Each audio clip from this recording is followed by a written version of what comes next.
And of course, we got a lot to cover today. And if you caught my early stream, you caught some of that. But we're going to cover so much today. It's just a great day, isn't it? It's a great day. Trump's doing so incredibly well. We're winning everything, everywhere.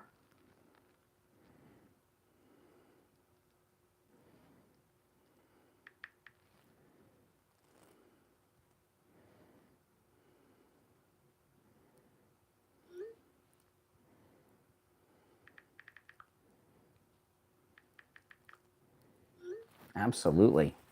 And we're going to continue to win. Sorry, liberals and never Trumpers. Trump is winning.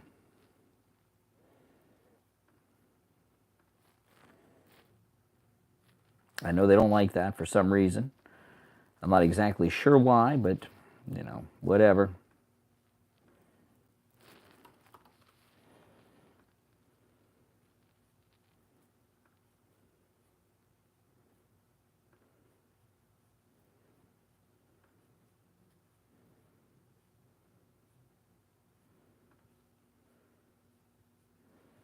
They'll get over it.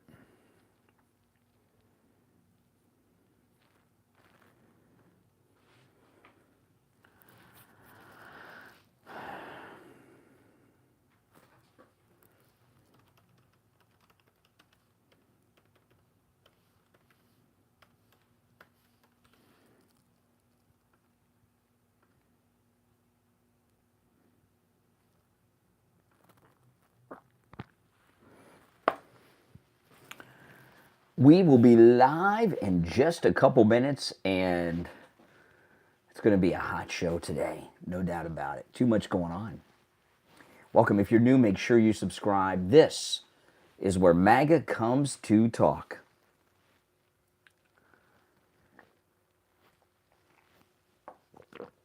Oh, what a beautiful day. Doesn't get better than this.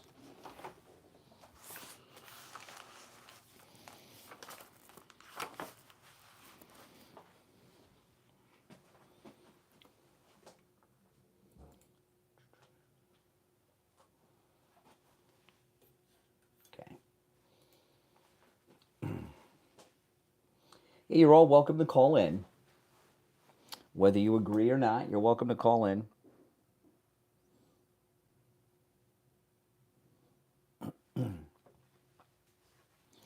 I'm just waiting to hear from Mike at the radio station as to what time we are going live. I don't know.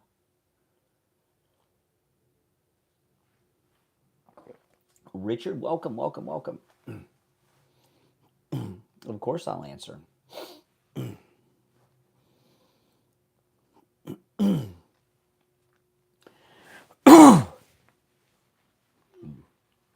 Okay, we'll be live in just over 4 minutes. I'm going to start the other stream.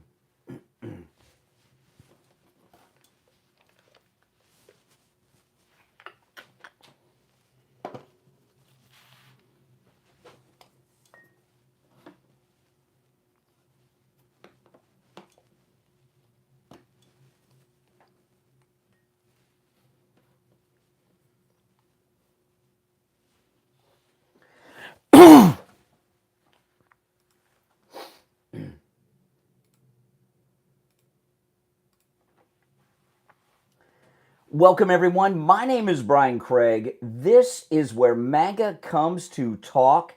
We are going to be live on the radio in about 3 minutes, and we're going to cover a lot today. The surrender of Panama to the United States and President Trump.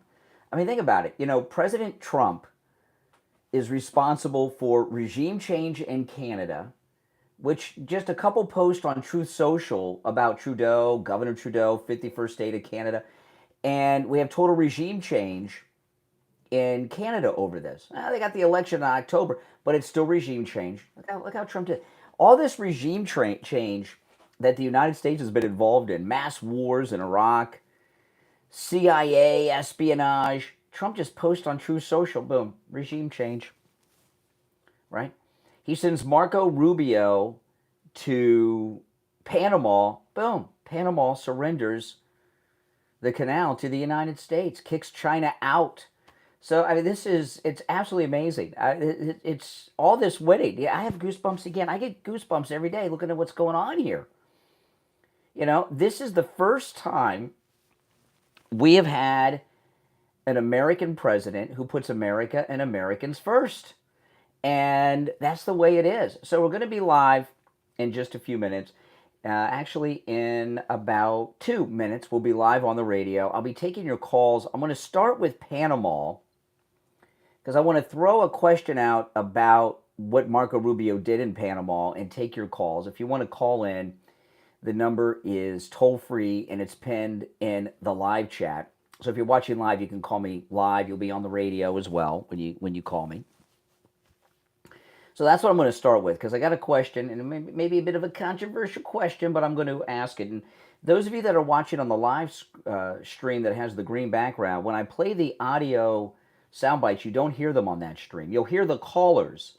You'll hear the callers, but not the audio sound bites. To hear the audio sound bites, you'll have to go to my other stream, just so you know, giving you a heads up in advance. And those of you in the chatting, the mods want to tell people when they start griping about that. But I'm going to start with Panama, because what happened in Panama was absolutely amazing. I mean, look here, we got the president of Panama. Panama's president has ended Panama's deal with China. I mean, that's what I'm starting with. But I'm going to throw something out about how and why that happened. And we have 1 minute until we're live on the radio. It's all this winning. We've never won like this before. And I think a lot of people find it uncomfortable because Americans are not used to winning like this. We're just not. 45 seconds. If you're new, subscribe. This is where MAGA comes to talk. My name is Brian Craig. And, winning, winning, winning. There's never been so much winning for the United States. Not since the Second World War, but that was at a great cost. This hasn't cost us anything. All right, stand by. 15 seconds.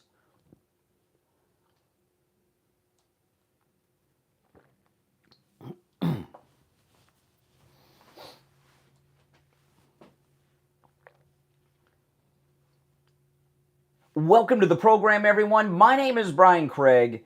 You are listening to Florida's longest running radio show, The Steve Kane Show, on the radio since 1977, celebrating 48 years on the radio. It is Monday, February 3rd, and we start off Black History Month with all these great wins for the United States by President Trump, and we're going to talk about all of them, including the trade tariff wars with Canada and Mexico, and there's a lot to cover. There really is. And your calls. But I first want to start with what happened over the weekend with Secretary of State Marco Rubio in Panama. You know, Panama surrendered the Panama Canal to the United States. And this is amazing. Marco Rubio flew down there. And this broke last night. Panama's president has ended Panama's Panama Canal deal with China immediately following the meeting with Marco Rubio. This is an insanely beautiful thing. I've never seen such a quick thing. And if you look at what President Trump has been doing, he's done more in less than 2 weeks than most presidents do in 4, maybe even 8 years. He's responsible for regime change in Canada because Trudeau's on his way out with the election in October, and the Panama Canal is back under U.S. control. Now, that doesn't mean that he's still not going to, President Trump, send the military down there and take it with the military, but they've kicked China out. And what happened in the Panama Canal, there's a few things that have happened here, okay? President Trump chose Marco Rubio as Secretary of State, I think primarily because he's a native Spanish-speaking Cuban American. And President Trump understands that the greatest threat to the United States of America is Latin America. And he needs someone who speaks their language, a native speaker, who probably knows a lot of these leaders, but even if he doesn't, he speaks their language fluently as a native Spanish speaker, Marco Rubio. And he needed someone like that to deal with these guys. And I'm going to throw this out to you all, and you may disagree with this or agree, but I want to hear your thoughts on this. Do you think the Panama Canal deal Panama just caved, just totally caved on a dime? Do you think that this would have been resolved so easily, kicking China out of the Panama Canal Zone, if it wasn't Marco Rubio as Secretary of State, but say like Rick Grinnell? What I mean is a white guy, a gringo.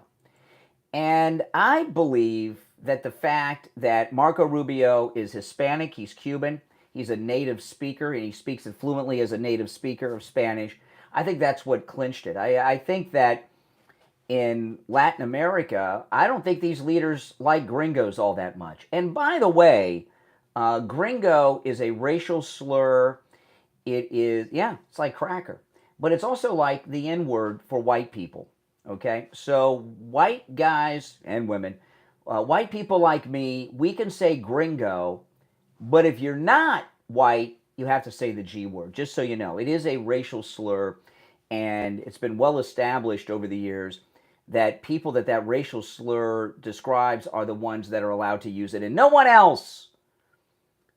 But I believe that the Hispanic leaders are racist. They don't like white guys. They don't like gringos. And if Trump would have sent a gringo down there, it would have been resolved, but not so easily. It happened on a dime because of that. That's my thought. I'd like to hear your thoughts on it. But I was watching the Panamanians show Marco Rubio the Panama Canal. Did you see any of that video yesterday? They were kissing Marco Rubio's rear end like I've never seen a Secretary of State's rear end kissed. And this is how it's supposed to be. The United States of America, not just as the most powerful country militarily that's ever existed in the world, we're the number one largest economy in the world. We're the most powerful economically, too, by far. No country even comes close to us. And we should be treated with respect, as opposed to having secretaries of state like we've had in the last 4 years or in other years, like John Kerry and such, who go to these countries and suck up to them and bring blank checks with them to fill out. They give huge checkbooks to secretaries of state. They go over to these countries and they beg and plead with them. Marco Rubio went down there speaking Spanish, I'm sure, and said, this is the way it is. Okay? This is the way it is. And it happened. China's out of the Panama Canal Zone. And when I saw them kissing Marco Rubio's butt down there in Panama yesterday, that's how it's supposed to be. The countries of the world should fear the United States. That's not a bad thing. Don't let them convince you that America first is a bad thing. And when I say America, I mean the United States of America, not, the Americas. That's not a bad thing. Nationalism is not a bad thing. Everyone should want their country. Don't you put your family first? I put my family first. Why shouldn't you put your country first? So this is amazing. And, down there in Panama, they realized a couple of things. One, that the treaties that they have with us, when we handed over control of the Panama Canal, does allow the United States to go in there anytime the United States feels that the canal is not secure, that we can go down there and take it back, or take back physical control of it. We can do that on a dime according to the treaties. They realize that's the case. And they also realized that Trump is not playing, that he's serious, that he will take it. And the deal's not done. Donald Trump still may take physical control of the Panama Canal, but the next step for Marco Rubio, who had a miraculous victory, I mean, this was really a great victory, and Florida's own Marco Rubio did a great job, and he deserves a lot of credit for that. But the next step is is to get rid of this overpricing of U.S. ships that they're charging to travel through the Panama Canal. They shouldn't be charging us anything or a very low fee that covers their cost, because we paid for the construction of that Panama Canal, not just with money, but with the lives of thousands of Americans who constructed it. I have not seen an American Secretary of State go to a country like this that really was getting kind of hostile and very butch with us and come out with a deal like this so fast. Ever, ever, ever. Have you? No. And it's been many years since we've seen a country deal with the Secretary of State like this. It's always begging and pleading and bribing them. And not only did Panama kick China out, okay, and suck up to the United States and Marco Rubio, they seemed pretty happy to do it too, didn't they? There was zero, or as they say in Panama, cero, right? Is that how you say it? From my Spanish 101. It was zero pushback against Marco Rubio. And like I say, this is only the beginning. So we got a lot to cover. We're going to take our first break. When I get back, I'm going to get into the trade wars with Canada and Mexico. And I would like to hear your thoughts on all of this, including if Trump sent a gringo Secretary of State, would it have happened so fast? Are the Latin American leaders racist towards gringos? I say they are. Our number is 1-888-465-2631. When have you seen a Secretary of State have a victory like that? 1-888-465-2631. You're listening to The Steve Kane Show, Florida's longest-running radio show on the radio since 1977. My name is Brian Craig. We'll be back right after this.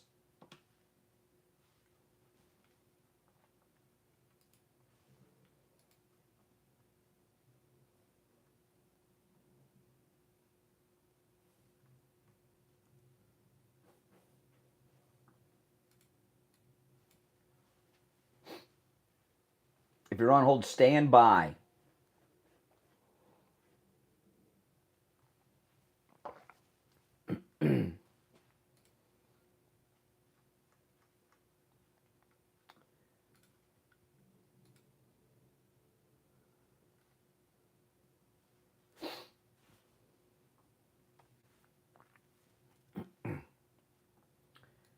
When we get back, I'm going to talk about my pillow, and then we're going to get to the calls. Remember, it's free shipping on all orders of any size, no matter how small or large, with our promo code KANE at checkout, KANE. If you want to support the program, go to mypillow.com and order something. When we get back, I'll get into some more details on that. Oh, yeah, this is the best. We've never had winning like this.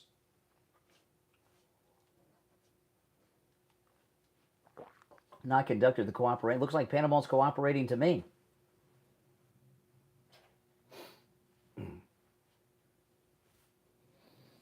Don't you think?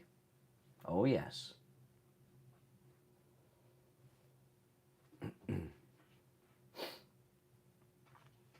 They are cooperating, and so will Canada. I've got something on Canada I'm going to get to in just a minute. Let me cue it up.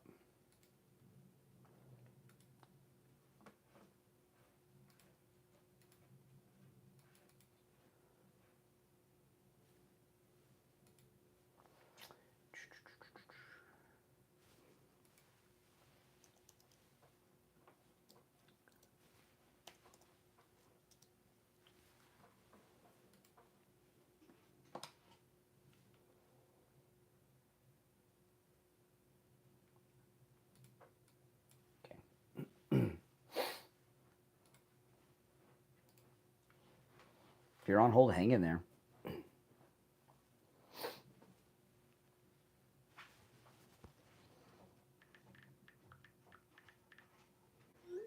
Oh, okay, we'll be back in just over a minute.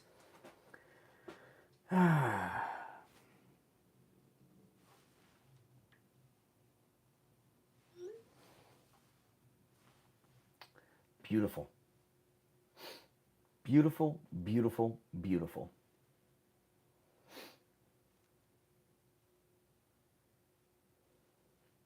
1 minute, and we will be back live.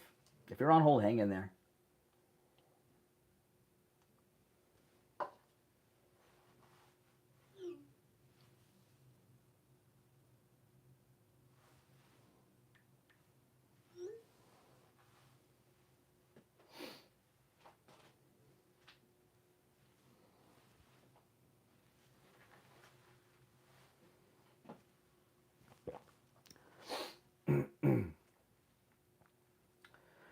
Oh, man.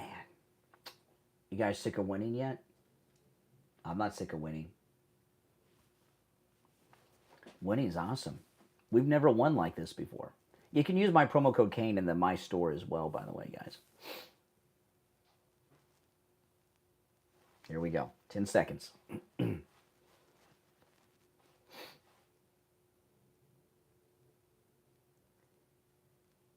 Welcome back, everyone. I'm Brian Craig. You're listening to the Steve Kane Radio Show. Call us on hold. Stand by. I'll go to the phone shortly.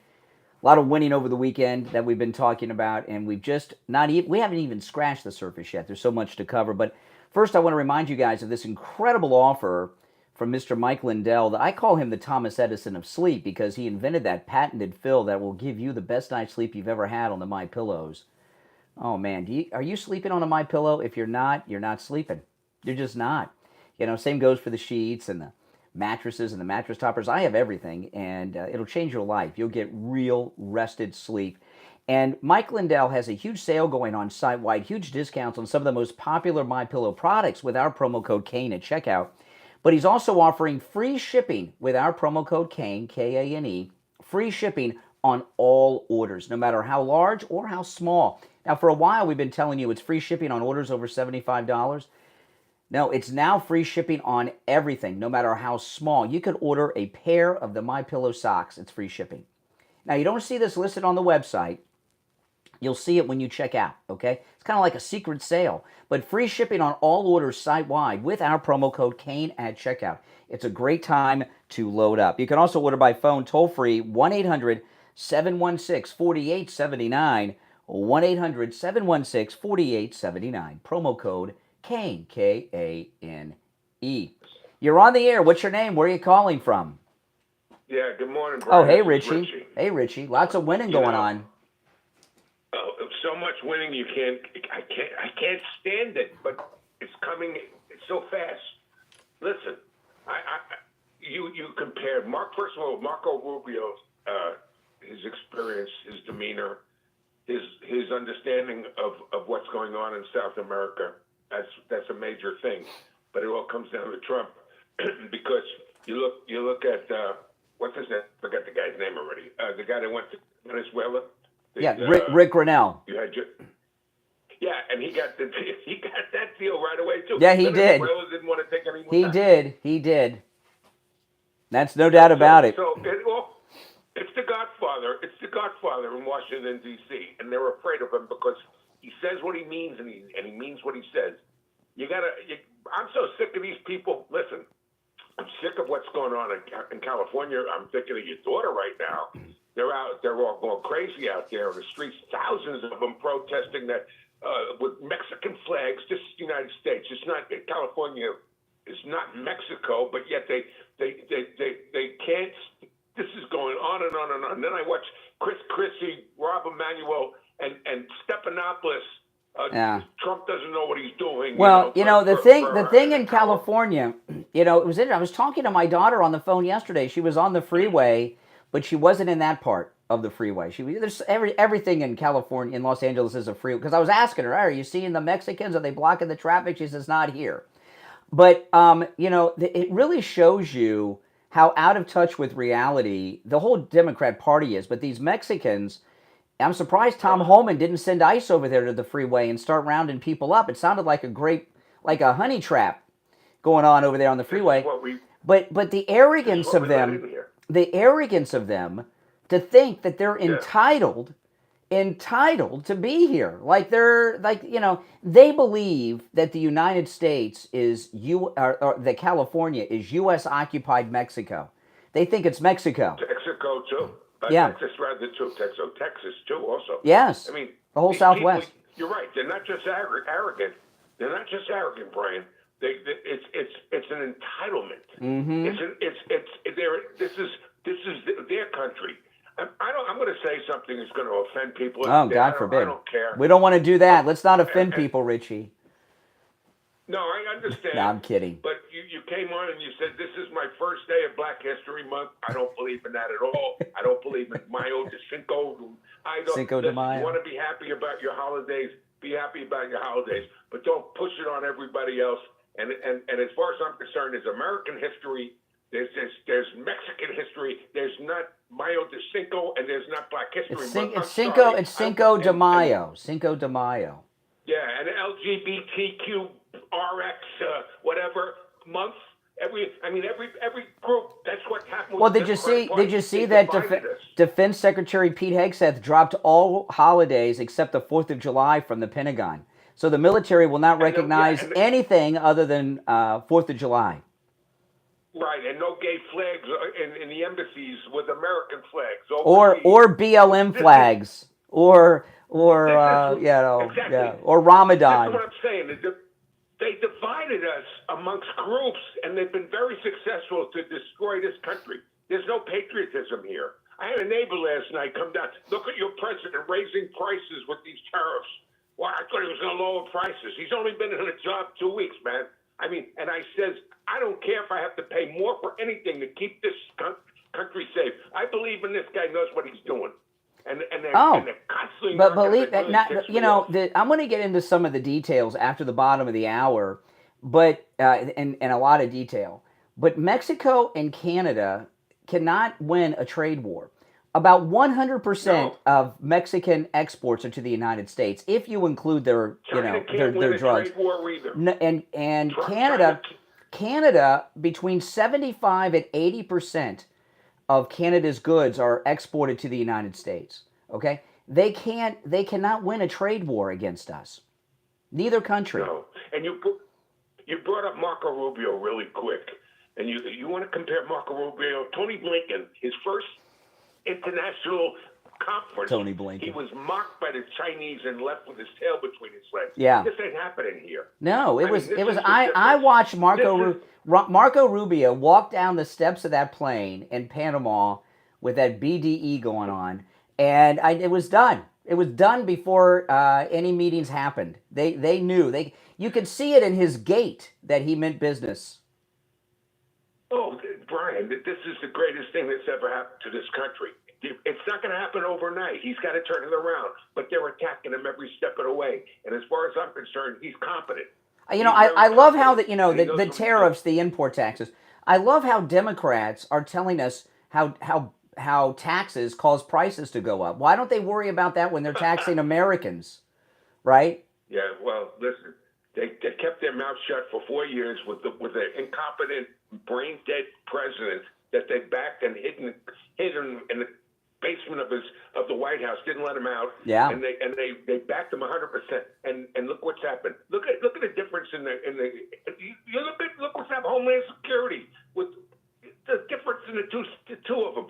Trump has hired for his cabinet competent people. And he needs his cabinet. I hope the Democrats these are what we've had, and this isn't just with the Biden cabinet. This is with all the past presidents. Okay, their cabinets and secretaries of states, they go around apologizing for the United States, begging for forgiveness, writing checks to everyone. Richie, I got to run, but first call of the day, you started off all right. Richie's first call of the day, and I think it went all right. If you're on hold, hang in there. We're going to take our bottom of the hour break. I'll come back with the calls, and I'm going to get into some details on how we're going to win this. How can you call it a trade war? They're so outmatched. I mean, the United States, a trade war with Mexico and Canada and the United States, even with Canada and Mexico united against the United States, is like that episode of Seinfeld when Kramer was in the karate tournament.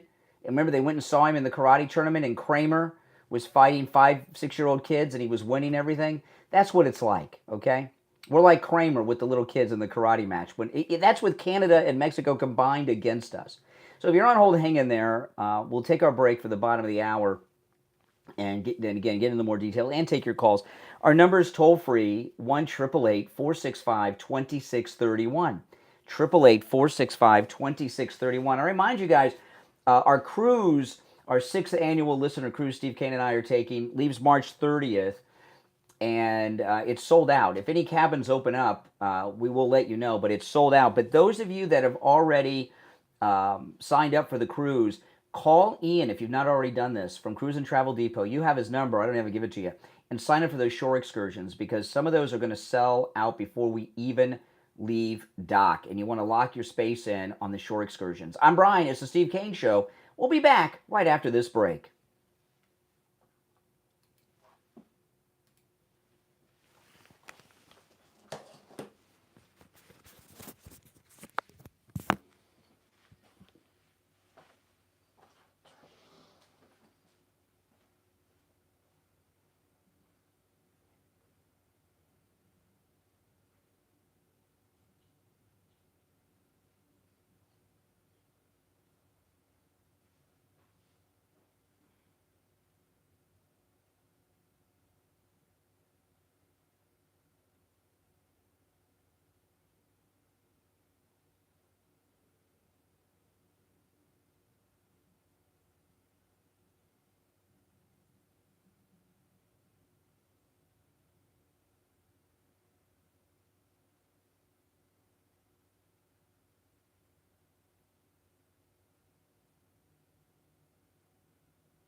Oops. That's not good.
All right, we will be back in less than a minute.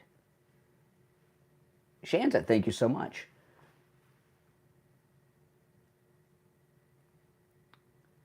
Yes, I'm going to get to the USAID thing in a little bit. Don't worry. I got a great article on that. I'm going to go through that a little bit. I went through it on my podcast last night, but I'm going to cover it here too. But I got few things I want to get to. Before we get to that, we're here till 9. We got 2.5 hours left of the program. If you're new, make sure you subscribe. This is where MAGA comes to talk. Okay, here we go.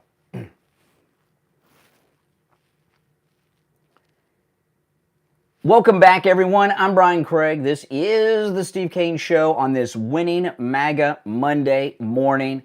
Oh, man. And I got to tell you, the weather in South Florida over the weekend was the best weekend weather we've had, it seems to me, like in months.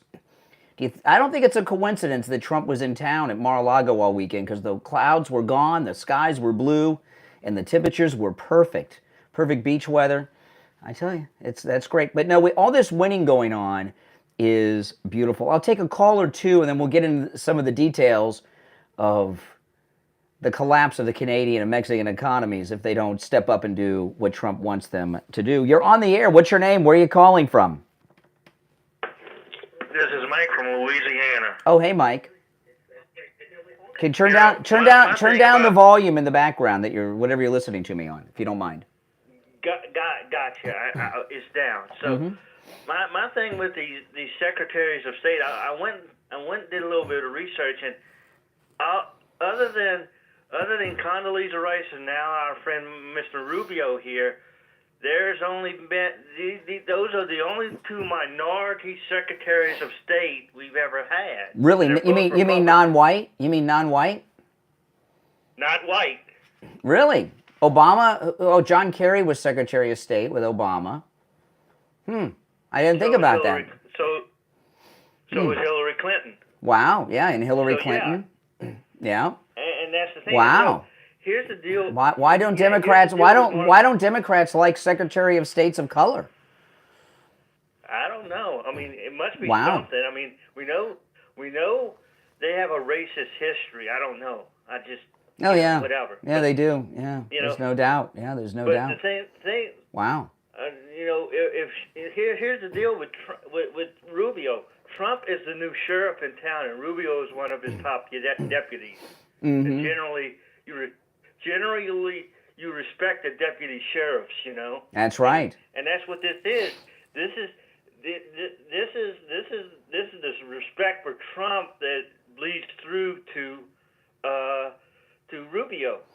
Yeah. This thing you pointed out though, Mike, that I'm racking my brain. I think you're right that we've had two non-white secretaries of state. They've both been Republicans, right? Condoleezza Rice and Marco Rubio's Hispanic. Condoleezza Rice is black, for those that don't remember. And, Alicia Keys at the Grammys, I saw the clip. I didn't watch the Grammys. Who cares what Alicia Keys thinks? But they're on the left, they're all talking about DEI and how important it is. And one of the reasons that the left's DEI didn't earn it, it's the new affirmative action. The reason they support that is because they think that everybody's as racist as they are, and the only way they'll appoint and hire non-white people is if there's some law or regulation requiring it. Apparently, I think that here we are, the beginning of the first week of Black History Month. We should honor Republicans for making non-white people secretaries of state, which is pretty high. That Secretary of State is a pretty big deal. It's like as high as it gets next to president.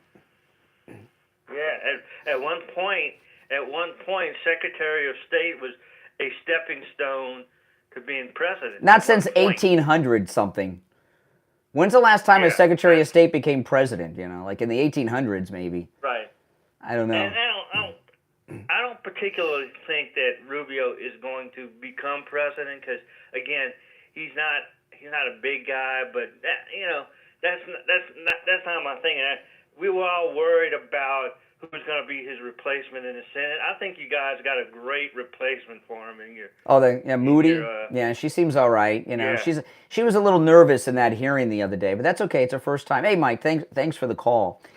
We got so much to cover today, but I want to continue on here early with the trade wars. I found this video which has gone, I think it's gone, if not viral, semi-viral, and it certainly will be. This is a guy who's a Canadian, as you'll hear from his Canadian accent.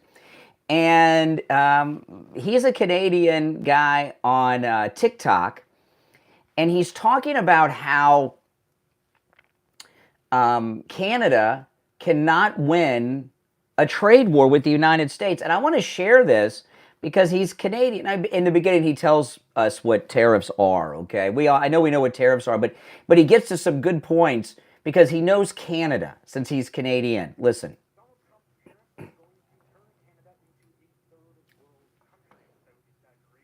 Hear that? Hear the Canadian accent? Without.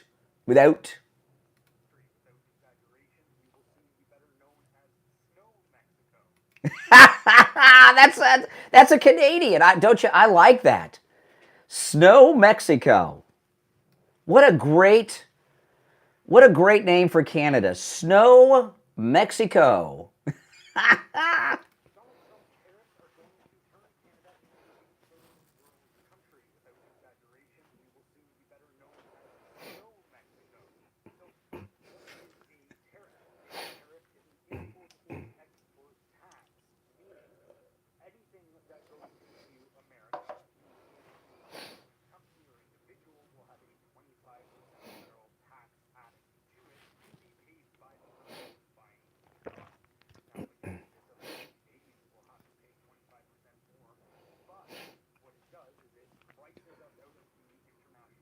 See, out the Canadian accent. Now he's going to go into the details now on how Canada will not be able to win this trade war. Listen.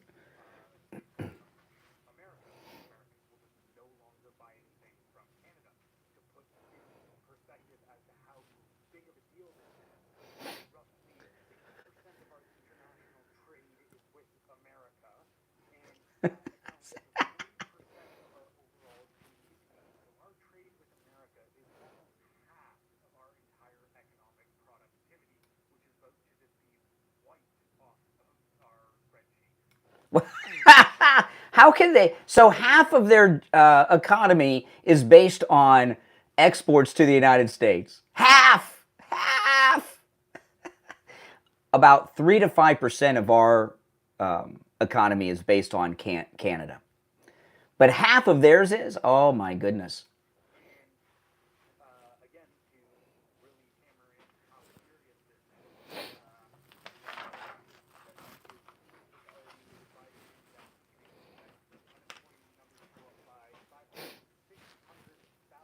Wow.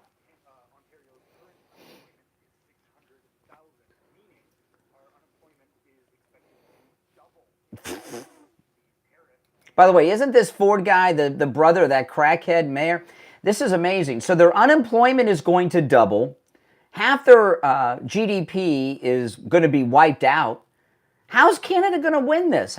This is not even a fair fight. I almost feel bad. Almost.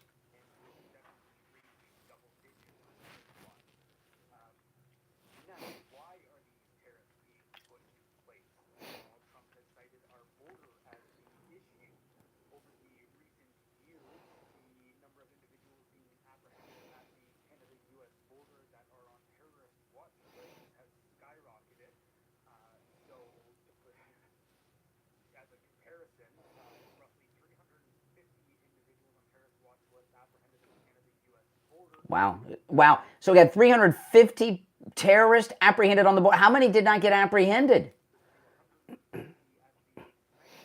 Oh my goodness.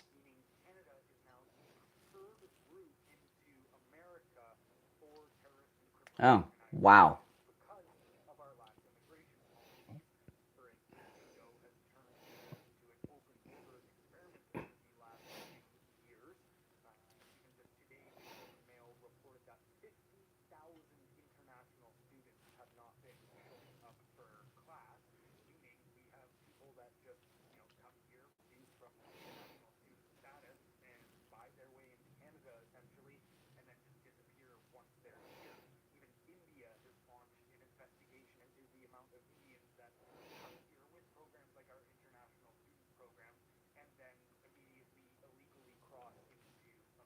Wow.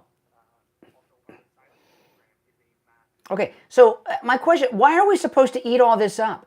Why are we supposed to give all this money to Canada every year, have this unfair trade imbalance with Canada, and they're flooding our country with illegals, with terrorists, with drugs like fentanyl and others, and we're supposed to just suck that up, and there's something wrong with Trump because he wants to stop that?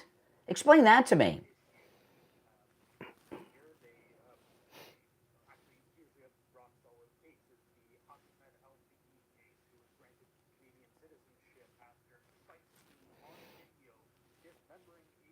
Wow.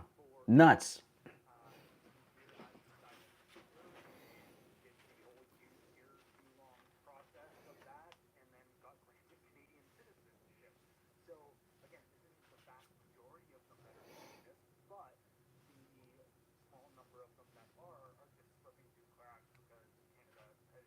Okay, so that's one. I mean, this is really brutal. And here's another guy on TikTok who did a breakdown of the trade war imbalance between Mexico, Canada, and the United States. I remember the story yesterday was Canada and Mexico have joined forces against the United States. Listen to this guy. It's hilarious. Well, you know what? I'm looking at the clock. Let me take our break, and then I'll get into that when we get back, all right? But I want to tell you guys about Dr. Philip Appleton and his laser away pain treatment. You know, you guys know, I've told you many times, Dr. Appleton has rid me of pain 7 times. Sometimes from just aging, like arthritis, but other times from injuries. Took a fall a few times, different parts of my body were hurt, and he treated me. The pain's gone, and it has not returned. The first time he treated me was my right knee that I'd suffered from pain in, pretty bad pain, since I was about 20 years old. And he treated me, boom, pain gone, it has not returned, and that's been 2.5 years. His laser wave pain treatment works on every type of pain I've ever heard. Arthritis, bronchial neuralgia, bursitis, hip pain, knee pain, lumbar pain, muscular contraction, sciatica, strains and sprains, tinnitus, tennis elbow, neck pain, back pain, stenosis, knee pain. It works on every type of pain I've heard of, and I'm learning of new pains all the time. It's really amazing because, you know, I think a lot of people thought like I did, because you remember our grandparents. You think that aches and pains and suffering are just part of growing older. It doesn't have to be that way. Give Dr. Appleton a call and say bye-bye to your pain. The laser treatment is 100% painless. You don't even feel it. There's no sensation at all. It's painless, but you don't feel it. There's no shots, no injections, no drugs, no downtime. Dr. Appleton performs all the laser treatments himself, and walk-ins are welcome. Appointments are never needed, even on Saturdays. However, if you're coming, that doesn't mean you cannot make an appointment. If you'd like to make an appointment, you can. And if you're coming from out of town, out of state, like many of our listeners do, you might want to make an appointment, but you don't need to. Walk-ins are welcome even on Saturdays. Dr. Appleton's number, 954-973-0710. 954-973-0710. That's 954-973-0710. And online, AppletonChiro.com. Give Dr. Appleton a call and say bye-bye to your pain. I'm Brian. It's the Steve Kane Show. Back after this.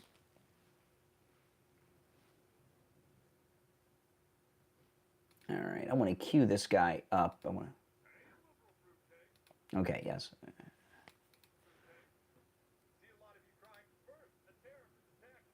Okay. I'll play the whole thing. What the heck? Because this guy's pretty good. I like this guy. And, you know, there's just, Canada and Mexico are so outmatched. And the way it's being portrayed in the media is if they're somehow equally matched with us, and nothing could be further from the truth. There's no comparison between the power of the United States and Canada and Mexico economically. There's none. There's nothing they can do that could lay a hand on us economically. There's just not. It's just they're outmatched by far. It's like we have a if it was like an army, it would be like our modern army that we have going up against, I don't know, a World War I army would be a pretty good comparison. That's about, you know, a good way to look at it. If you'd like to call in, if you're watching live, the number is pinned in the chat. If you're on hold, hang in there. I'll get to the phones in just a bit. And we're going to be back in about 45 seconds.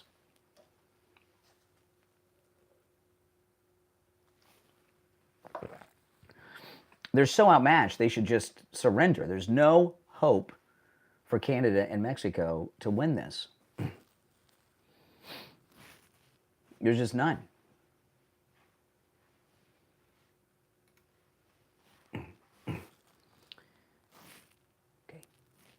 20 seconds.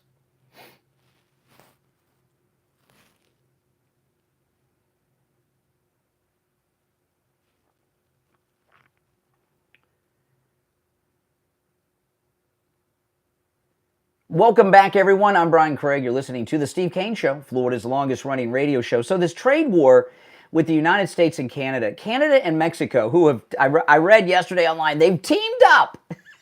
They've teamed up. They've joined forces. They are so, Canada and Mexico, even united, are so outmatched that they don't have a hope or a prayer. And if this were, not a trade war, but like a fighting war, we have this, even with this DEI stuff that's been very destructive to our military the last few years, with our advanced military, right? This would be the equivalent of the trade war with a united front of Canada and Mexico against the United States in a trade war. Would be like the modern United States Army going up against a World War I era army. Many of those guys were still on horseback. And it's becoming very obvious. The media are trying to portray that they are our equals economically. It's not even close. And here's another guy that goes through the trade imbalances between the United States and Mexico and Canada. And he's kind of funny, too. Listen to this guy. And then I'll go to the phones. If you're on hold, stand by. We'll get to the phone shortly.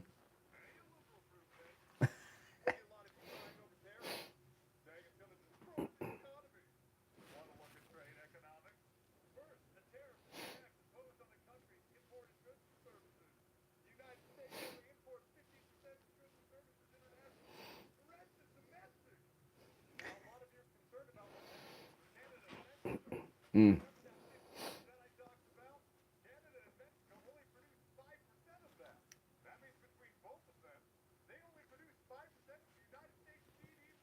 Okay, that's Canada and Mexico combined is only 5% of our GDP combined. And by the way, that's we wouldn't even notice that.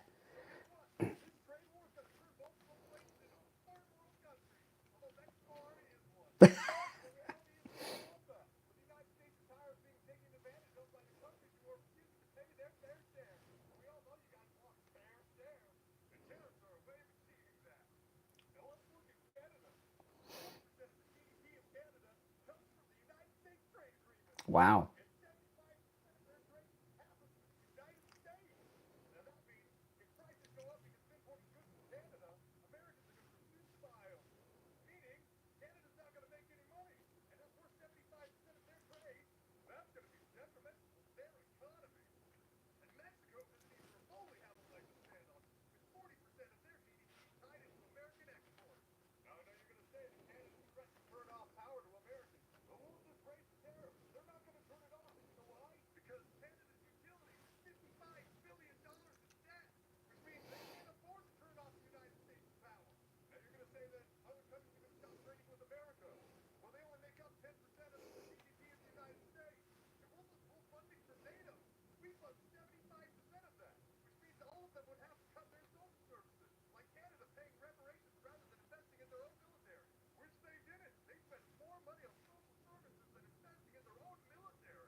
Yeah, okay. I mean, so you see the imbalance.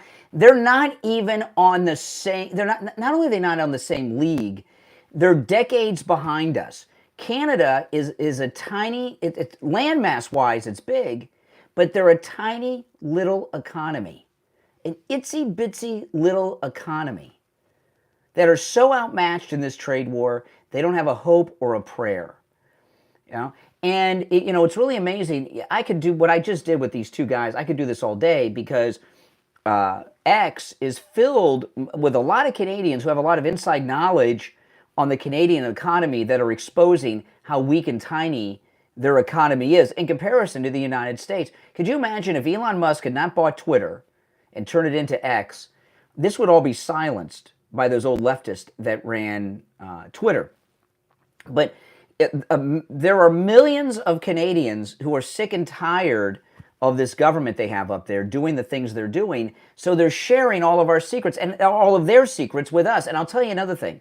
One of Trump's top advisors when it comes to the Canadian trade war is Mr. Wonderful, Kevin O'Leary from Shark Tank. He's a billionaire Canadian, okay? And he's at Mar-a-Lago all the time. He's tight with Trump, and he backs Trump. And and believe me, that guy knows everything about the Canadian economy. And Kevin O'Leary, Mr. Wonderful, is a perfect advisor for Trump to have while this is going on.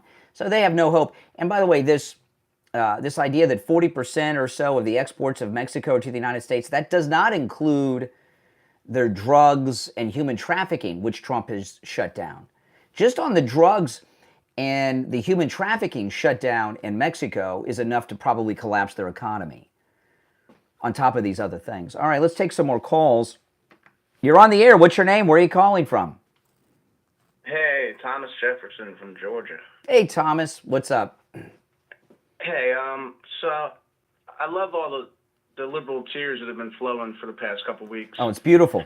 And so I look at different sources and read different things, and so the comments that I'm seeing on the liberal side is that they're ecstatic that the Canadians are, in their mind, they're going to shut down our oil, gas, and electricity, and they're going to make us suffer. And I'm like, that's an act of war. That's the last thing they're going to do. That is not an option. In oil and well, first off, we don't need Canadian oil or gas. We have more oil and natural gas than anyone in the world, including Canada. Oh, some of them are saying something about the refineries, that we're not suited to refine it like we used to, with, I guess, after Biden had shut down some coal industry. I don't know. You're going to hear all kinds of things in the media to discourage this, but Trump knows what he's doing. Oh, for sure. Oh, I'm 100% in agreement. I just think that it's just amazing how bad the Democrats want this to go to that level, to shut down our cities and not have electricity, or to not to. Well, if you noticed, I haven't heard President Trump once mention the Keystone Pipeline from Canada. He's not even interested in that. It looks like right now, because what this has to do with, a lot of it is getting industry back here. He wants to use American oil and natural gas, not bring it down from Canada. 20% of American cars are manufactured in Canada. He wants that done here. Well, can I ask you a question? How prepared are we to transition from, I know the refineries have been cut back, and the coal industry has been, coal-fired plants and things like that. It seems like, I don't know what the timeline is for us to get those things back up and running. Well, I don't know that they're not running. I don't believe anything I hear in the media. President Trump's not going to do anything that's going to slow down energy. Don't worry about it. I trust Trump. Trump knows what he's doing. He knows more about this than you and me combined. Yeah, I totally get it. I just think we need to be up and running for food production and all kinds we of are other up things. and It running. seems like, we're not even going to feel this, because what's going to happen is Canada is going to cave. They're not able to afford to do this, and Trudeau may want to go down with the ship because he's been pushed out, and his ego. Trudeau is a spoiled trust fund baby. He's only prime minister because his daddy was back when Clinton was president. He's always gotten his way, and there's a lot of wah-wah going on here. But there's going to be a lot of pressure put on Trudeau to settle this, because the Canadian economy will collapse quickly. Their dollar is already dropping, with just the talk of it. This doesn't even go into effect until next month. Hey, listen, I appreciate the call. All right, appreciate it. Thomas Jefferson from Georgia. All right, 1-888-465-2631. You're on the air. What's your name? Where are you calling from? You're on the air. What's your name? Where are you calling from? Good morning, Brian. This is Barbara. Hey, How Barbara. are you this morning? Thank Good. you for being a voice of reason. Oh, yes. Thank you. Thank you. Because, yes, I mean, the first thing the liberals do is push the panic button about these tariffs. Well, here's what you don't know. A lot of your audience doesn't know. Canada has been charging us tariffs for decades, and they have gotten nothing from us. We have given them nothing. Canada doesn't even support its own share of NATO, and they're in NATO. We even take care of them if they're attacked or something. Exactly. They need to pay their fair share. Their fair share. That's what liberals love, that fair share. Well, here's what's about to happen. We're not going to feel any kind of pain from anything because they are such a small part of what we do. And like you said, Brian, why haven't they closed that border? Not only closing the border, what about all the fentanyl, meth labs? The meth labs that are in the woods there. Yep. They could find them.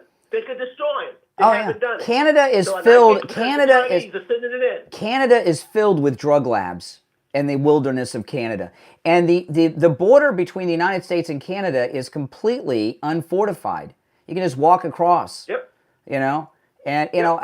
but and they haven't nothing. Done anything. I think they're getting paid, Brian. I think they're being paid for it. I think the Chinese are paying them. Well, I believe to do it. that Canada, Trudeau and Trump are going to talk today. I believe Canada will cave quickly. Their economy couldn't handle a day of this. Well, Couldn't. I'm not concerned about what happens with Canada. You're right. They might cave today, tomorrow, whatever. But I'm saying this. And I'm saying it because of the liberal media and how conservatives on the radio. I'm going to be busy today correcting these people. They're pushing the panic button for what is not going to be a panic. Trump is going to win this. We elected him. Let him do his job. Look right. at how Pete Hegseth and Sean Duffy jumped on it. That's right. On it. So let him do it. Mm-hmm. So that's all. All Have right. a great day. All right, Barbara from Baltimore. Great call. Yeah, that's the way it is. Canada, Trudeau will not want to settle this. He's on his way out. He figures he's got nothing to lose, okay? And he's ticked off, and he's a spoiled baby. But the power brokers, the rich guys in Canada are going to put pressure on him to stop this before it begins because the Canadian economy is like a little tiny economy. They only seem so important because they're on America's coattails. Now, I want to remind you guys that if you'd like to support the program and get a great night's sleep, there's no better way to do that than go to mypillow.com. Of course, great pillows, sheets, towels, slippers, everything there. But it's free shipping on all orders at mypillow.com right now with our promo code Kane at checkout, Kane.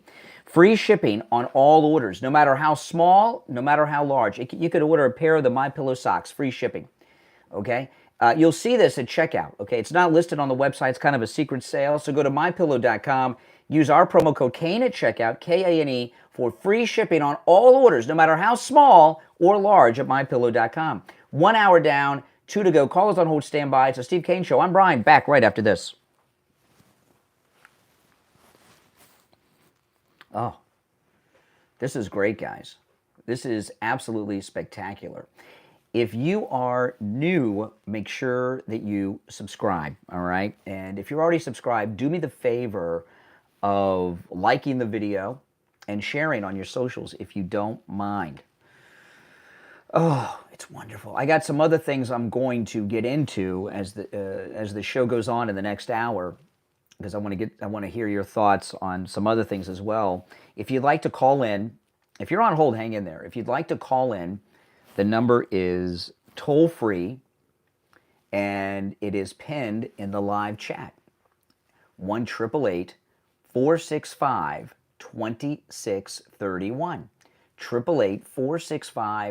888-465-2631. It's a toll-free call, no matter where you are listening. We'll be back on the radio in about 90 seconds, and we'll take some calls. And we got to get into some other topics too, but the trade wars, that's where it's at, because we are winning it. We are winning it, and it's not even a worry. No one should worry. The media is going to try to scare everybody because the media, they hate America First crowd. They don't want the United States winning. All their, these Operation Mockingbird people on television, they're in bed with all the corrupt politicians and bureaucracy that are stealing money through all of this.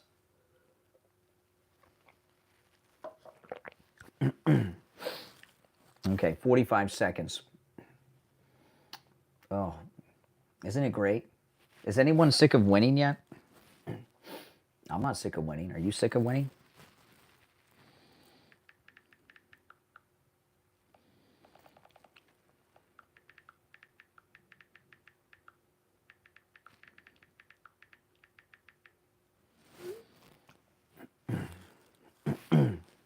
Okay, here we go. 20 seconds. 20 seconds.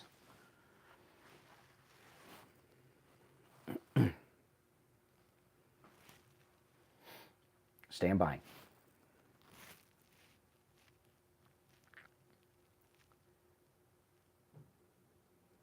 Welcome back, everyone. Hour number 2 has begun.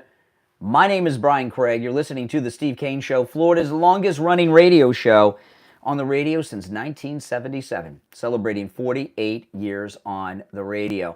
If you're on hold, stand by. We got a lot to cover, and we're not done talking about the trade wars or the tariff wars, whatever they'll be, whatever history. This war is going to be the fastest war ever. But there's some other things, too, I want to get your thoughts on in the listening audience. And our number, by the way, is toll-free, no matter where you're listening, 1-888-465-2631. 888-465-2631. I want to talk about the lady helicopter pilot and the D.C. crash from the Black Hawk helicopter. There's a few things about this that have got to be talked about, and I want to hear your thoughts on all of this. So we got the name of the lady Black Hawk pilot helicopter that was flying the Black Hawk and flew it right into the civilian jet, and which killed all those people.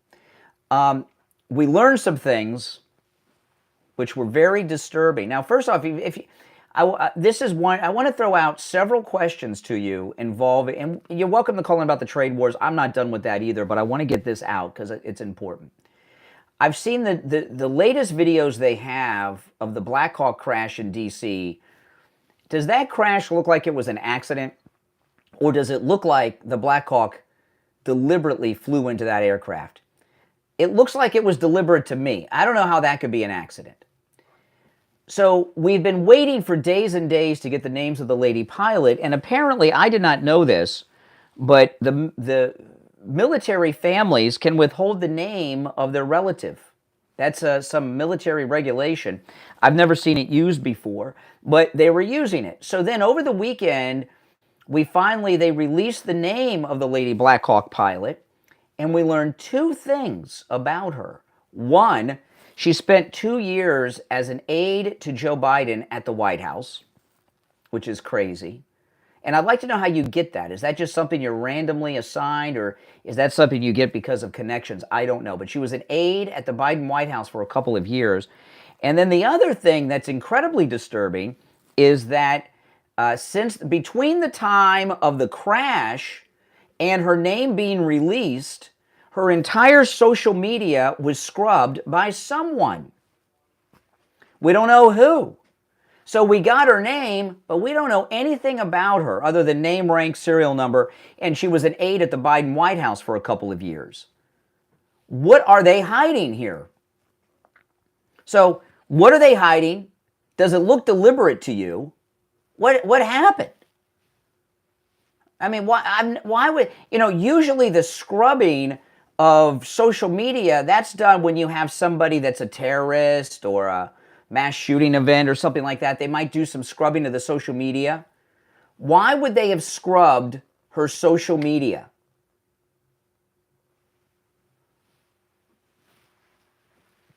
I find that insanely disturbing, and the media are not even interested in finding the answers out to any of these things. They've really moved on from that story.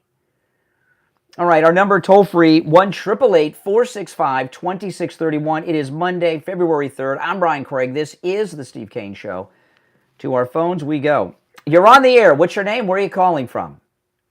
Good morning, Conservative Doug. Oh, hey, Doug. The first thing is I listened to your podcast over the weekend, your shows, and I was not aware that basically now I see what President Trump said they should become our 51st state. Canada. Because they basically can't survive without us. We're giving them all the billions and billions of dollars, and their economy is nothing without us. So typically, when you hear a Republican that goes against President Trump or a Democrat, you know it's the opposite going to happen. There's nothing going to be no big problems with the economy. Our economy is strong. That's ridiculous, So Yeah. Canada better shape up and figure this out quick. Mm-hmm. Yeah, I know. It's insane what's going on here. I mean, Americans, I believe Americans are the hardest working people in the world, and we're working so hard to support Mexico, Canada, the EU, Ukraine. Enough. Enough is and now with Musk in there, we're watching where the money's going. Mm-hmm. We're finally going to get some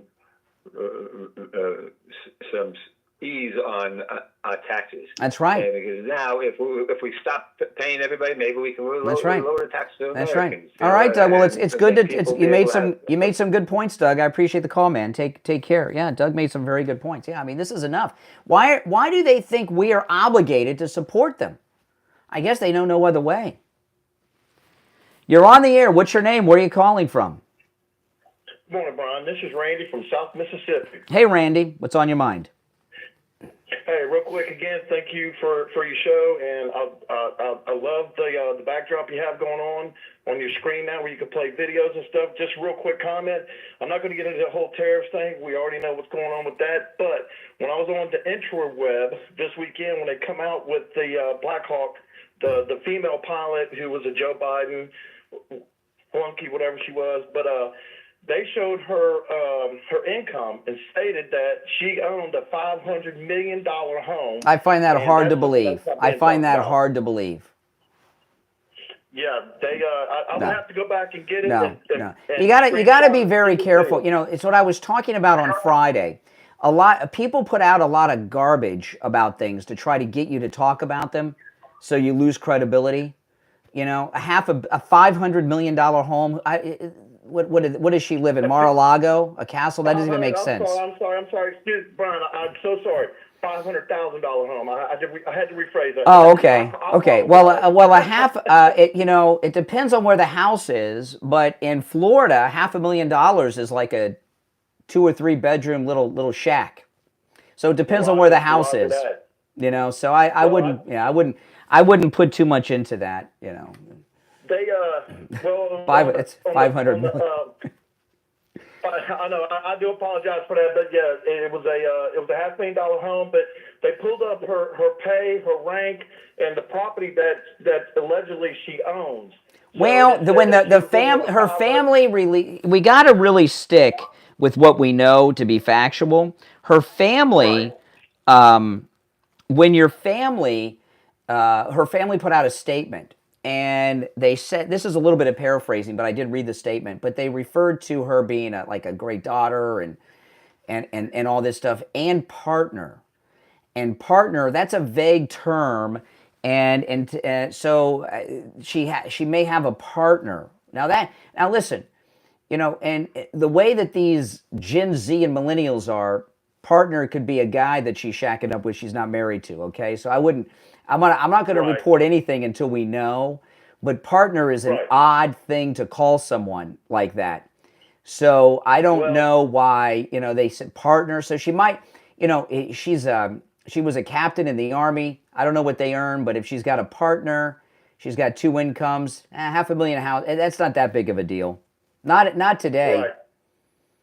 Well, going back to what you said about, real quick before you answered, my call was, yes, it does look like that Black Hawk flew straight into that plane, and it's all over that she only had less than 500 hours of flight training. So I mean that's kind of lunacy flying over. I don't think the crash had anything to do with her number of hours in the air. I don't know what, they're talking about her flying over. They're talking about her flying over at night, doing training at night over the busiest. But she had a senior pilot with her. That was her instructor, who's supposed to be able to take control at any time if there's a problem, you know. Right. You know. So, but she seemed to be pretty much in control. She flew directly straight into that at a high speed into that jet. She hit a moving target. I mean, you know, come on. Listen, they scrubbed her social media before they released her name, the family. Absolutely. So what are they hiding? What did they scrub from this Biden aid social media? That is a very fair question, and I shouldn't have to ask that question. The media should have already answered it for us. Right. Well, they said on Fox News this morning that she was Joe Biden's social media aide. They scrubbed it because speculation. They didn't know if there was intent in there or how she was being radicalized or something like that. But it's all speculation. Well, I appreciate. Now, there's a lot of speculation, but you know, there's questions we're asking. And she was an aide at the Biden White House, an aide to Biden for a couple of years. So I'd like to know what the process is to get some special cushy job like that. Is that something you just randomly get assigned, or do you have to have connections? Is Trump derangement syndrome in play? These are legitimate questions to ask. Especially, we got three pieces of information about the Lady Black Hawk pilot over the weekend. One, we got her name. Two, she spent a couple of years as an aide to Biden at the White House. And three, before the family would allow her name to be released, they scrubbed all of her social media. So they're hiding something. Why else would they scrub the social media? You know, I've had people I know and family who have passed, and the social media is where people go to remember and memorialize people. Eventually, it gets taken down. Sometimes years later. And by the way, how'd they even get access to it? There's been a lot of people that have had problems when their loved ones pass away. They can't access their social media to take it down, even years later. There's been conflict. So someone was able to access, I'm assuming she had her cell phone with her when the helicopter went down. So who had all her passwords to scrub all of her social media, and what are they hiding? Our number is toll-free, 1-888-465-2631. 888-465-2631. If you're on hold, hang in there. We're going to take our first break of the second hour and be right back.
Just over a minute, we'll be back live.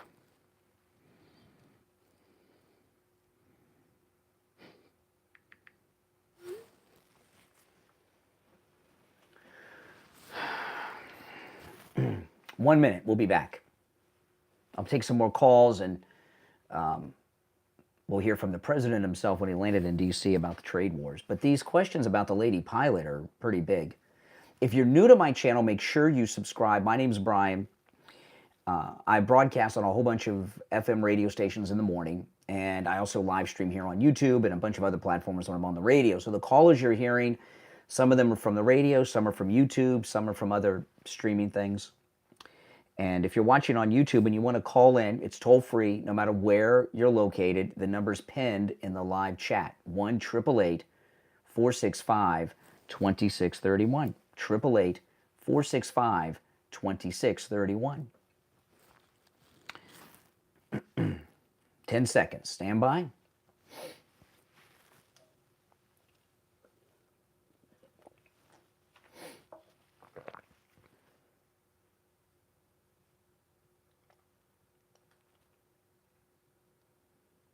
Welcome back, everyone. I'm Brian Craig. You are listening to the Steve Kane Show, Florida's longest-running radio show.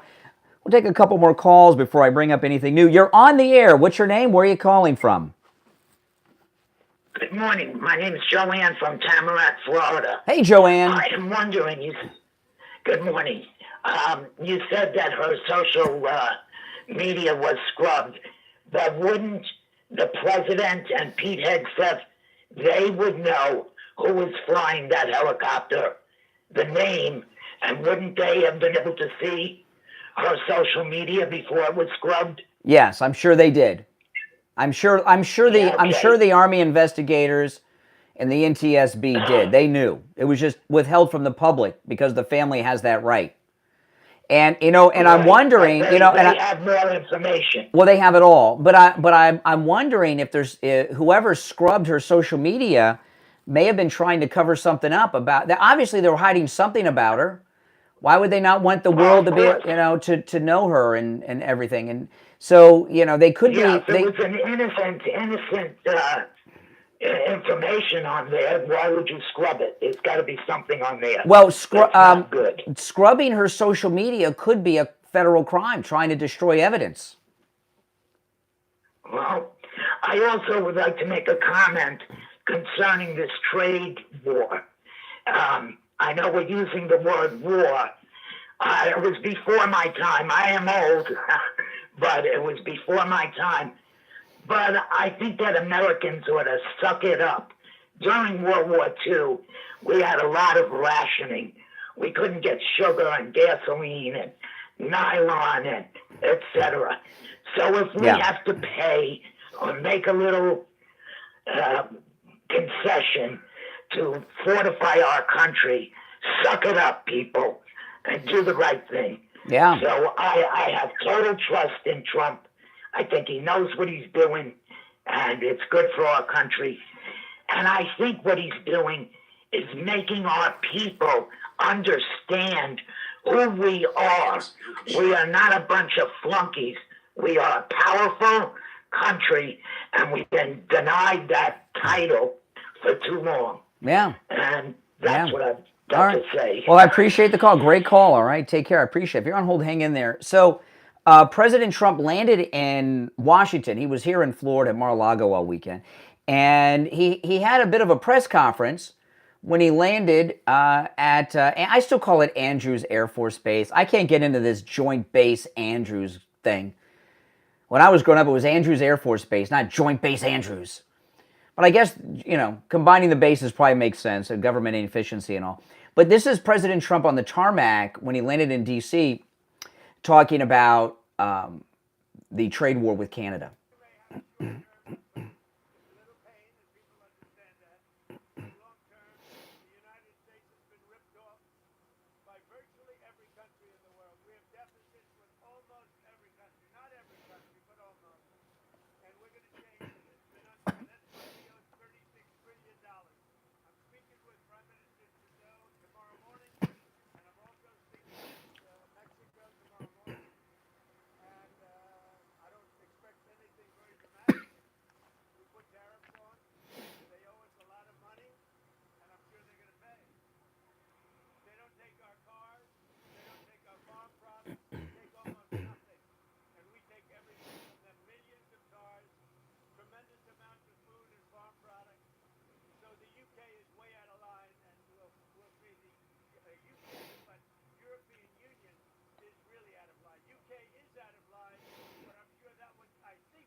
take it back or something very powerful is going to happen.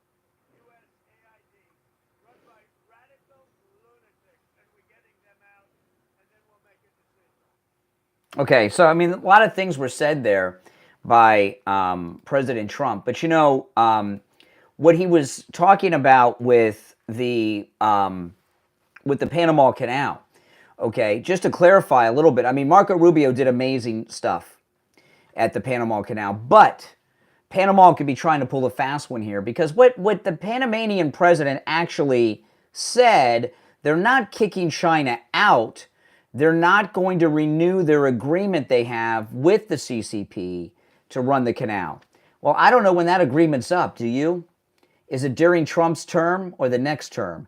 Remember when Trump vowed to, like other Republicans, like George W. Bush, who didn't do it, move the embassy, the U.S. embassy in Israel, to the capital, Jerusalem, from Tel Aviv? And when he ordered them to do it, they came to him and said, okay, here's the plan, our construction plans to build the embassy. It was going to take like 5 or 10 years. He wouldn't be president anymore. And in that time, they would cancel it. The next president would cancel it. It wouldn't happen. So he said no. So he had the ambassador find some office space that was already available and rent it. Or maybe they bought it, but they picked the office space that already existed, and that was the embassy. They were trying to pull a fast one by not getting him to move the embassy. So Panama may be trying to do something similar to that by saying, well, we're not going to renew the deal with China. The deal is still in effect, and I have not seen any stories tell us when it expires. So with that being said, Trump is still talking firm about actually taking it. And you know what? He's probably going to, no matter what happens. He wants to take back control of it and not give it back. That area, the Panama Canal, is so important. First of all, the Panama Canal is in a lot of trouble in that there's a few things in play at the Panama Canal. They have a shortage. The water source for the canal. There's a drought going on, and Panama. Can you believe this? They give China control of the canal. They want the United States to send the Army Corps of Engineers to fix this, while they give the canal to China. Well, that's not going to happen. So they need us to fix the water source to the canal. The level is so low in the Panama Canal that bigger ships can't go through it fully loaded now. They have to go through with smaller load. It's not deep enough. Also, there's 2 competitors for the canal. I can't remember what the country is now. I want to say Honduras. Honduras is working with China to build a new canal through there. That would be wider and deeper for the big super ships that exist now, that didn't exist when the Panama Canal was built over 100 years ago. Trump will stop that deal.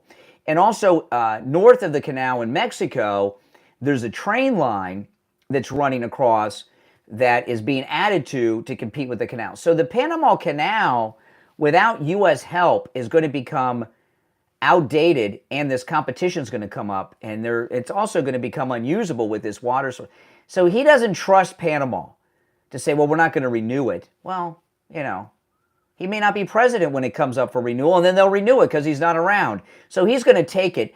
And Nicaragua, by the way, someone just told me in our live chat, is where the new canal is going to be built by the CCP. Oh, my goodness. Trump will stop that. Don't worry. That's where the Monroe Doctrine comes in. Our number is 1-888-465-2631. Callers on hold, stand by. I want to talk about the free doorbell camera offer from Sloman's. The doorbell camera will change your life. It's obviously a great part of your security system. You get a notification on your cell phone every time there's movement at your door. But it's also a great convenience. Whenever you get DoorDash or Instacart or anything coming to your house, you get a notification. You can see them out there. It's nice to have. Amazon comes. You know who it is. Or me, I got all these solicitors that are always knocking on the door, and they try to trick you with a little light knock so you think it's a family member or something. And I can always see it's a solicitor. And you can get a doorbell camera from Sloman's for free that connects directly to your cell phone with the installation of your Sloman Shield. Sloman's is also going to give you an LED touchscreen, a motion detector, 10 contacts, that's for your doors and windows, a lifetime warranty, and a backup battery. Plus, They're going to give you a free doorbell camera with the installation of your Sloman Shield. Give Sloman's a call. It's an easy number to remember. 1-800-ALARM-ME. 1-800-ALARM-ME. That's 1-800-ALARM-ME. Get your free doorbell camera with the installation of your Sloman Shield. 1-800-ALARM-ME. All right, we're at the halfway point. We'll take our break for the bottom of the hour and be right back.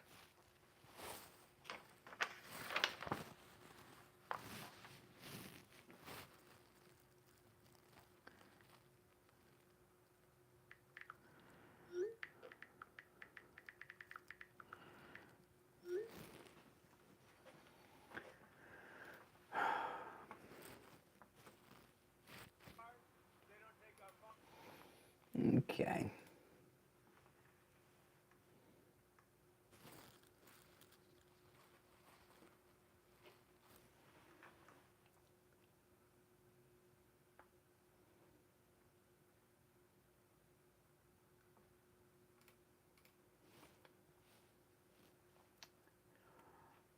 I've got so much to cover. I'm just deciding where to go when we get back.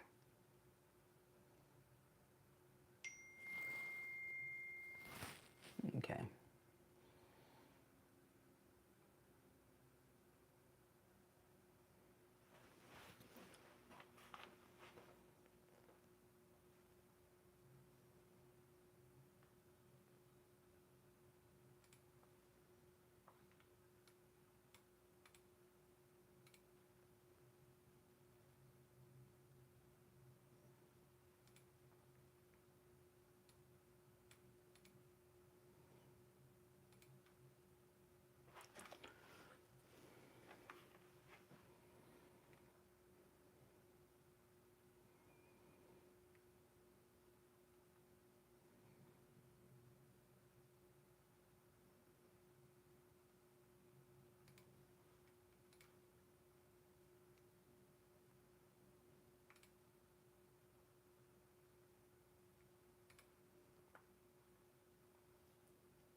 We'll be back in 1 minute, live on the air. Stand by. If you're new, make sure you subscribe.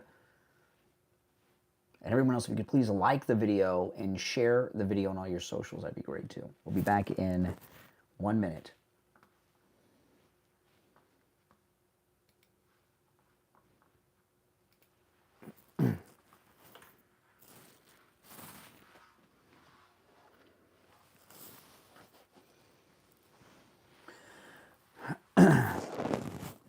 $30 seconds. Wow, we just passed the halfway mark. The show is flying by.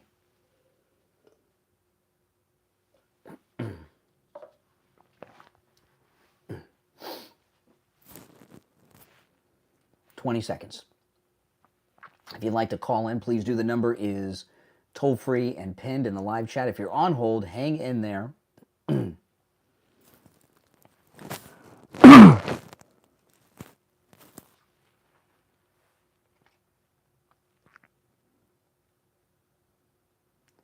Welcome back, everyone. I'm Brian Craig. You are listening to Florida's longest running radio show, The Steve Kane Show, on the radio since 1977, celebrating 48 years on the radio. We've been talking, so much going on.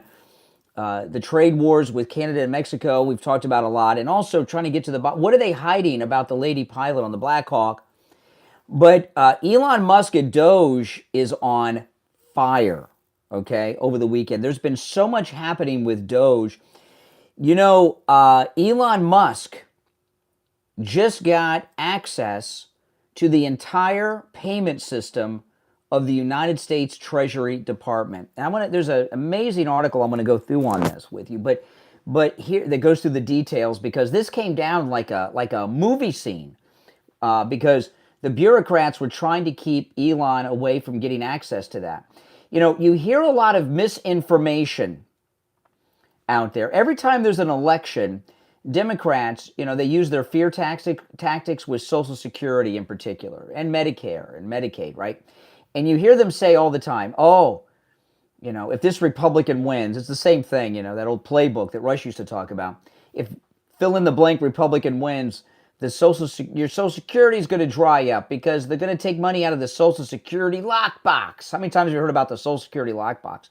There's no Social Security lockbox. All the money that is paid for everything by the U.S. government, from foreign aid to Social Security and everything is paid by the United States Treasury Department. And Elon Musk is the first person maybe ever outside of this inside group of people who have gotten access to this. And I'm here to tell you, he's being the richest man in the world, running incredible companies. You know, he has people that work for him that can go through that payment system and find out who's getting the money. Can you imagine? Can you imagine who's getting the money? I wonder how many people are getting checks that are dead or never existed. But every crooked deal that's going on, the payments have to go through the United States Treasury Department's payment system. And Elon Musk now has access to that system. And they fought to keep him from getting it. And this is amazing. There was an article yesterday in multiple publications, and it really didn't get a lot of talk in the news, and it's huge. Here's the headline: Fear grips D.C. as Musk gains access to sensitive Treasury Department payment system that controls $5 trillion. So as an example, Biden makes some crooked deal, his brother gets paid, the check has to come from the Treasury Department. So listen to this. Let me go through the article. Fear gripped Washington yesterday morning as it emerged Elon Musk had gained access to the Treasury Department's payment system. Now, this is the best way to describe what this means is this. They just got a hold of the mob boss's books. Having access to the Treasury Department payment system is like having access to Al Capone's accountant, El Chapo's accountant. The cartels down there, they're accountants. Okay? It's a big deal. The Treasury Department payment system is run. This is what they say in the article. This is a joke. What is this, a comic book I'm reading or a newspaper? The Treasury Department payment system is run by non-political career civil servants. Really? You really think all these corrupt DC insiders are letting non-political career civil servants that are nonpartisan run the payment system for the Treasury Department where they steal all the money? I would not be surprised if this is a job that's like you inherit. I mean, how do you get the job of running the Treasury Department payment system? How do you even get in that team that does it? It's probably a job that's passed down from father to son, right? Their great-granddaddies probably had this job under Teddy Roosevelt. For them to write that this is some nonpartisan thing is such a joke. The Treasury Department's payment system is run by non-political career civil servants and controls trillions of dollars of government funds that go to programs like Social Security and Medicare. Believe me, that's not what Elon wants to look at. Any interruption in his operation would spark widespread economic failure. The Treasury Secretary gave Elon's Department of Government Efficiency, DOGE, the green light to have full access to the payment system late on Friday, although the world did not know this until yesterday morning. It was not immediately clear why Musk wants to gain access to the system, which handles around $5 trillion annually. But it could provide the Trump administration another means to target wasteful spending. That's because that's where all the checks are sent out from. Now listen to this. This was what happened, what's been going on with Elon Musk and Doge and the Treasury Department is insane. Listen to this. This comes after a standoff earlier this week with a top Treasury official, David LeBrick, who was in charge of the Treasury Department payment system through Donald Trump's first term and during Biden's tenure. The Treasury official had resisted Elon Musk's attempts to access the system. He was physically stopping Elon from accessing the system. He was freaked out. Well, probably because they got caught. He was abruptly placed on leave before announcing his retirement on Friday. Democrats and the liberal press erupted over Musk's move, with the likes of Elizabeth Warren calling for Congress to investigate Musk's new power. And Congresswoman Jayapal saying the ordeal reeks of corruption. Really, investigating the corruption is now corrupt? Allies of Musk who were granted access were reportedly made employees of the Treasury Department and were greenlit through government background checks. They've also obtained the necessary security clearances, according to the New York Times.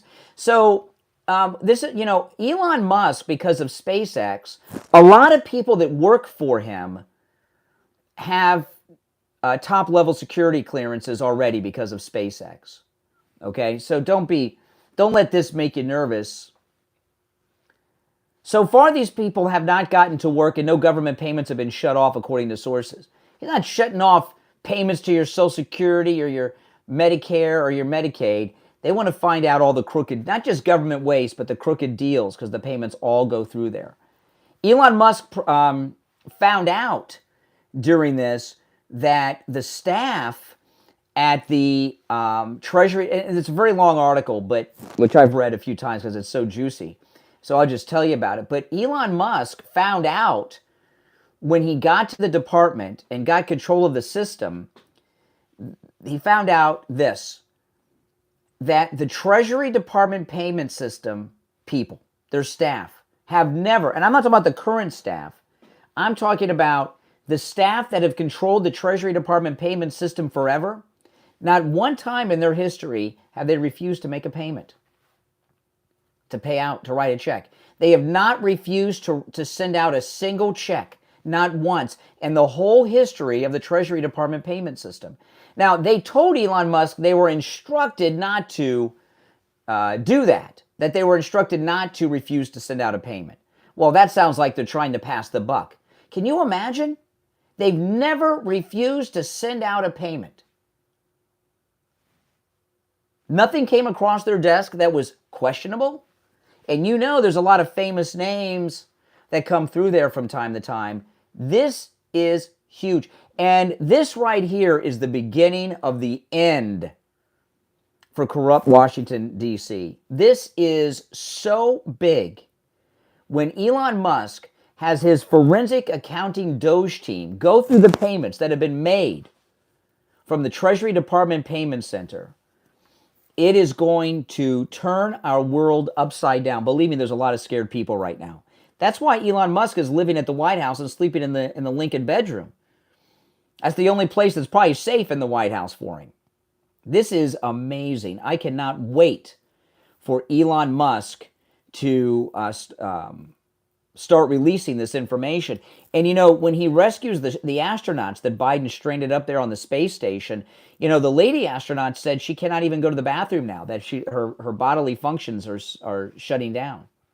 You know, when Elon Musk rescues them, and there's going to be a big celebration for that. He was going to be celebrated. But when he releases the dirt on who they're sending checks to, and wait until he tells us who he stopped, because what he's going to do is he'll tell Trump what's going on, and Trump will order it, and the Treasury Secretary, they're going to start stopping payments for the first time to people. And when they come out and tell us who they stopped sending checks to and who they have been sending checks to out of that department, it's going to freak people out. And you know what? People are going to be pretty angry, and they should. Now, if you're on hold, hang in there. We'll take our last break of the second hour. Oh, this is beautiful. I want to remind everyone that My Pillow, a great special going on right now with our promo code Kane. Now, there's huge discounts going on site-wide on the pillows, the towels, the sheets, the mattresses, the mega sales going on. Okay, the crosses, the slippers, the bathrobes, huge sales with our promo code Kane at checkout. But now, for a limited time, and this will end without notice, it's free shipping site-wide on all orders, no matter how small or large. We've been telling you for a while it's been free shipping on orders over $75. That is no longer the case. It is free shipping on all orders with our promo code Kane at checkout. Now, you're not going to see this advertised on the site. It's kind of like a secret sale. But free shipping site-wide, no matter how large or small the order. And as I said earlier, you could order a pair of the MyPillow socks, just a pair of the MyPillow socks, free shipping. So that's amazing. Take advantage of this now. Great place to do your Valentine's Day shopping as well. The robes, the slippers make great Valentine's Day gifts. So it's promo code Kane at checkout, K-A-N-E, at mypillow.com. You can also order by phone, 1-800-716-4879. 1-800-716-4879. Promo code Kane, K-A-N-E. Free shipping on all orders, no matter how small, no matter how large, at mypillow.com with our promo code Kane at checkout, K-A-N-E. All right, if you're on hold, stand by. I'm Brian Craig. This is the Steve Kane Show, Florida's longest running radio show. We'll be right back.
We'll be back in 90 seconds, guys.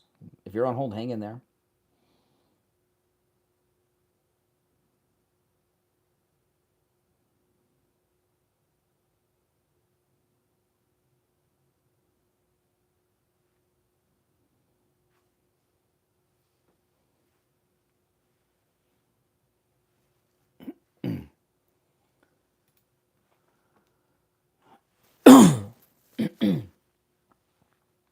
All right, 30 seconds and we will be back. If you're new, my name is Brian Craig. This is where MAGA comes to talk. Make sure you subscribe. If you're already subscribed, do me the favor of liking the video and sharing it. I'll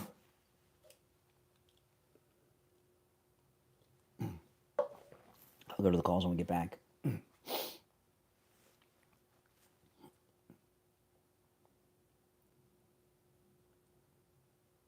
Welcome back, everyone. I'm Brian Craig. It's the Steve Kane Show, Florida's longest running radio show. Our number 1-888-465-2631. You're on the air. What's your name? Where are you calling from? Hello? Yeah, you're on the air. Hello? Yes. Can you hear me okay? I sure can. Good morning.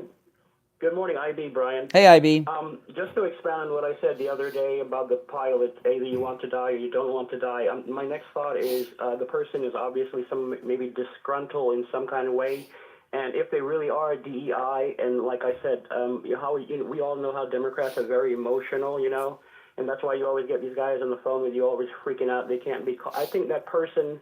the senior pilot, I think maybe he was probably working on a plan, looking down maybe, and the person took the opportunity to run into that plane. Like I said, the person probably went rogue. As for the Treasury, Slow down before you get to the slow down a minute here. I'll let you get to the Treasury in a minute. I won't be as short as I normally are with you, IB, because you're very relevant today. Now, the pilot, for those that are just tuning in, over the weekend we got information on the lady pilot. We got her name. We found out that she spent 2 years around as an aide to Biden at the White House.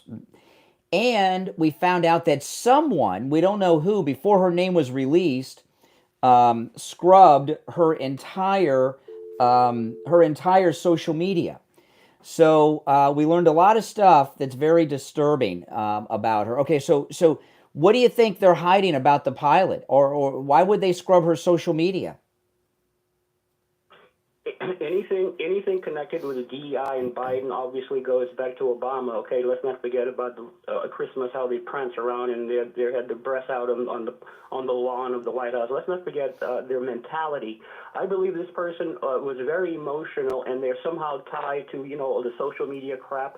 I think something is going on in that person's life where they felt that they were maybe cornered, and the only way out was death. And this is my opinion, because why would someone knows the routine, know they're in the So what are you saying? Are you suggesting like Trump derangement syndrome was the cause of the crash? I'm not saying that specifically. What I'm saying is that person is disturbed in their life. Whatever's going on in that person's life, they decided they didn't want to have any more of it and decided to end their life. I believe the co-pilot, even though the senior pilot wasn't paying attention, maybe they were looking at schematics or whatever. Maybe he was looking down at something, and the person took the opportunity, like I say, and went rogue. Now, the Treasury, there's two people. One is a Nigerian black guy that was under Obama's tenure. This guy, their job is slow down. A Nigerian black man? What's the? That's funny. I know. Is there another kind of Nigerian? I know, that's funny. And hey, when you say that's like saying Nigerian black man is like saying Jewish rabbi. All rabbis are Jews. No, but I did. But I did meet a black Russian, a guy from Russia. He was black and he spoke Russian. So okay. When I say that, I mean Nigerians are very cunning. These people are sneaky. This guy his job. Sounds like you got a little racism going on, IB. You got a beef with Nigerians? In a way, I'm saying they are more conniving when it comes to telephone scams, even more so than the Indians. This my goodness! Is in control of the Treasury, and his job is to hit yes. These guys are now going to scurry. They're going to leave town because that money. Hey, and by the way, that lady Bishop got $53 million. All they do is hit yes all day, no matter if it's fraudulent, no matter if it's a terrorist. Their job is to hit yes. That's all they do. That lady got $53 million to house illegals. That same Bishop lady was talking crap 2 weeks ago about Trump. Could you believe that? When people find out that they are told to say yes to anyone and anything for that money to keep going out, when the American people find out, I mean, I'm talking about hitting the roof. Live it. We're on Well, the you know, surface to of it cut right the, now. you know, are there any other ethnic groups that you want to say something racist against before I respond? Because you hit two. You hit the Nigerians and the Indians. Listen, I apologize for that. I didn't mean it in that way, but I'm black. I apologize for that. What I'm saying is You're black? Nigerians are Come very, on, very, IB, you're they're black? smart. That's funny. They're smart. No, you're black? Cunning when it comes to scamming. Of course I am. What do you mean, of course? I can't see you. Well, I told you that before. Oh, I already mentioned it on your weekend. Oh, shows so and IB? I thought IB stood for Broward. It stands for black?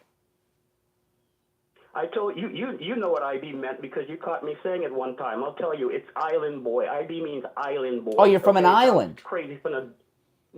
Well, it's a part of my history. I see. Two islands is a part of my history, but I'm also an American citizen. I'm an American citizen. I had no idea you were black. I grew up on two different islands. You don't sound black. Yeah, because you sound white. Where I'm from, they teach you English and proper grammar and how to do your ABCs. Unlike in America, where people can't read and write. You understand? I see adults who write like scribble scratch, but the DEI, they're hiding something.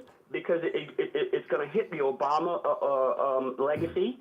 I should say Biden legacy, because they're hiding it for that reason. We still don't know nothing about the two shooters. They're supposed to be transparent, but you know what? They have the father of AI. Elon Musk has the key, the back door, the firewall to any computer system in the world. They can't run. Elon Musk, when getting control and access to the Treasury Department payment system was not an easy task, right? The guy was obstructing it, so they got rid of him. But, you know, what they've done, this is the way, I talked about this on my podcast over the weekend. Remember the movie The Untouchables with Kevin Costner and Sean Connery? I love it. That's one of my favorite movies. I love it. That's one of my favorite movies. One of the big scenes in the movie is they're on the U.S.-Canadian border with the Canadian Mounties, and they're trying to capture Al Capone's accountant, and because he's got the accounting books, they get Al Capone's accountant with the books, and when they have his books, they got him. Elon Musk getting a hold of the Treasury Department payment system is the equivalent of getting Al Capone's accountants with the books in hand, because every payment goes through that payment system, and when Elon starts going through that with his top-level forensic accountants that work for him at Tesla and SpaceX, that's amazing to get that. What you just said with the top level forensic accountants and the people with the computer, he actually moved couches into the office space so they can rotate and work 24/7. They're not going to stop. So you got the best computer minds. The best computer minds right now is digging into everything. No IP address can be hidden, and they're not going to be able to scrub things like Hillary Clinton did. These guys are around the clock, sleeping in the office, digging in with all their might into everything that's been going on before anything else is scrubbed. It will be saved. It's on a hard drive somewhere. And like I say, they're dealing. Our hard drive, the payments are going out all the time. Now, I know there's a lot of payments going out, so it might take some time to nail them down. And they probably all got all kinds of fake companies and LLCs but I don't think so. I think these people are so arrogant that it goes directly to people by name, because they never thought anybody would have access to what really is probably the most secure place in all the federal government, because the crooks in Washington don't want anyone to know where the money's going. The riddle is this.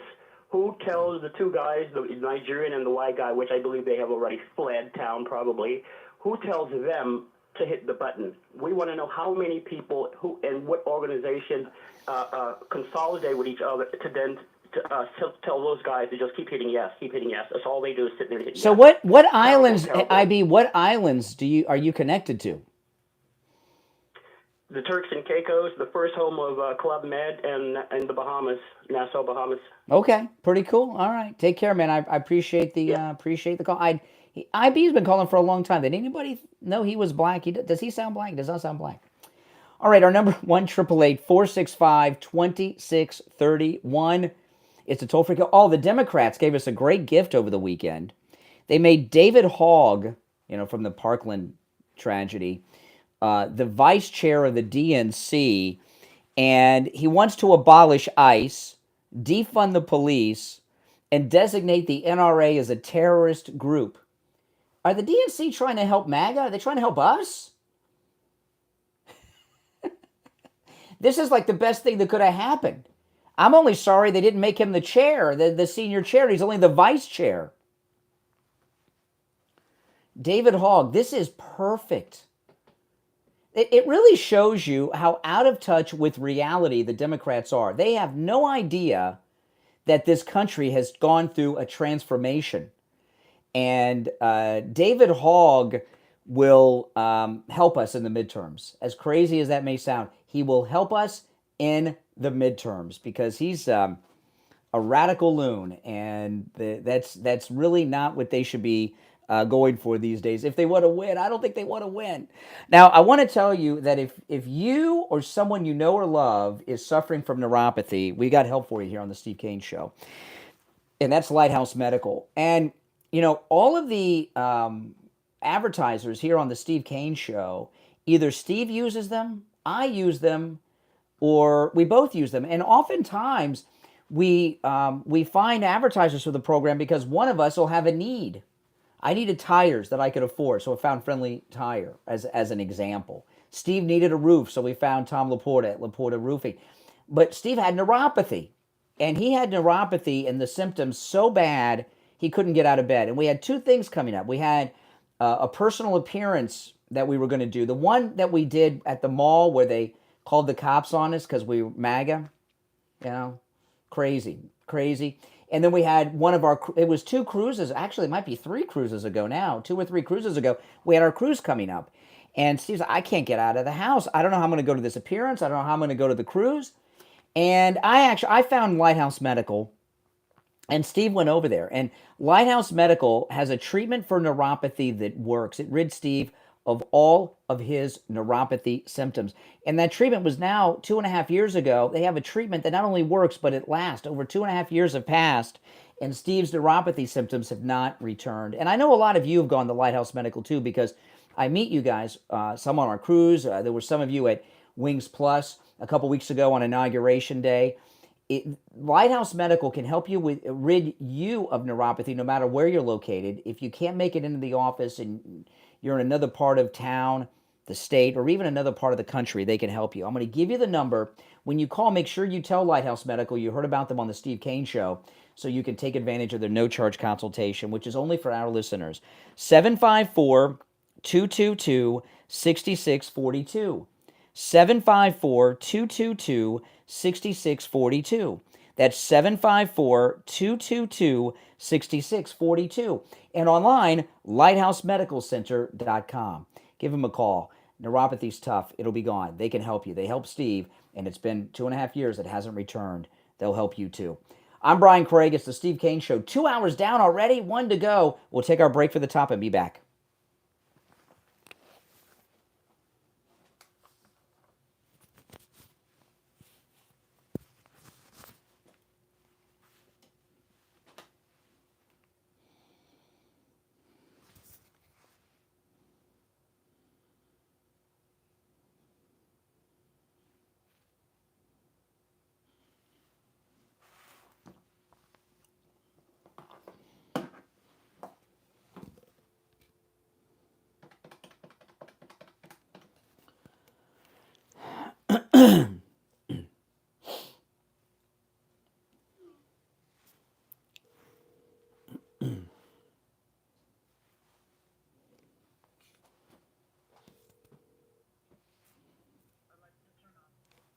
Yeah, it's Brian.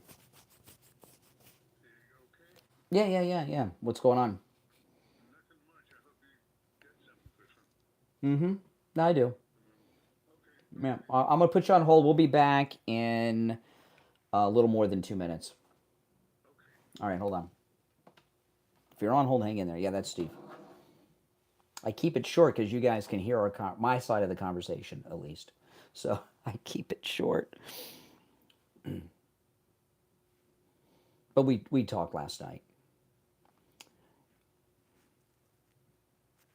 Now, if you're new, make sure you subscribe. If you're just finding the stream, I host a live morning show on a whole bunch of FM radio stations, and when I'm on the radio, I live stream on YouTube and other places, and we're in a commercial break on the radio for the top of the hour, traffic and everything, and weather and all of that. And we'll be back shortly. Did you all catch my vlog at Fort Lauderdale Beach over the weekend? You can hear them, but we're not going to have a conversation.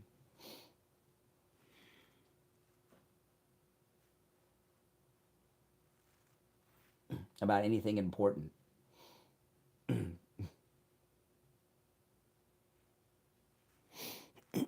1 minute.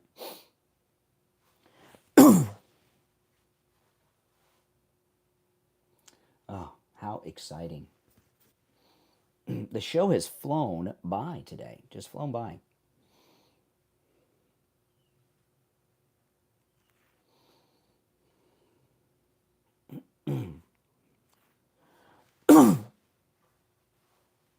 About 30 seconds.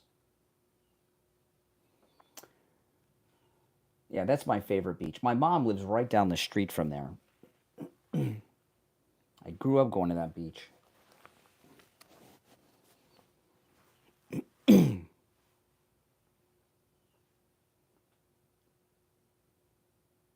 Okay, about 10 seconds, we'll be back. Stand by.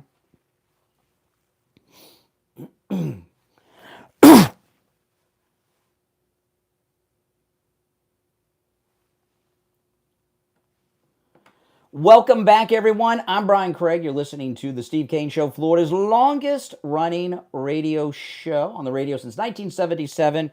Steve joining us. Good morning, Steve. Steve, you with us? I know he's with us because I can hear him. Steve, we are back. All right, I guess I'm going to have to put him on hold, and we'll take a call. Steve, put the phone down. You're on the air. What's your name? Where are you calling from? Mark from Delray. Hey, Mark.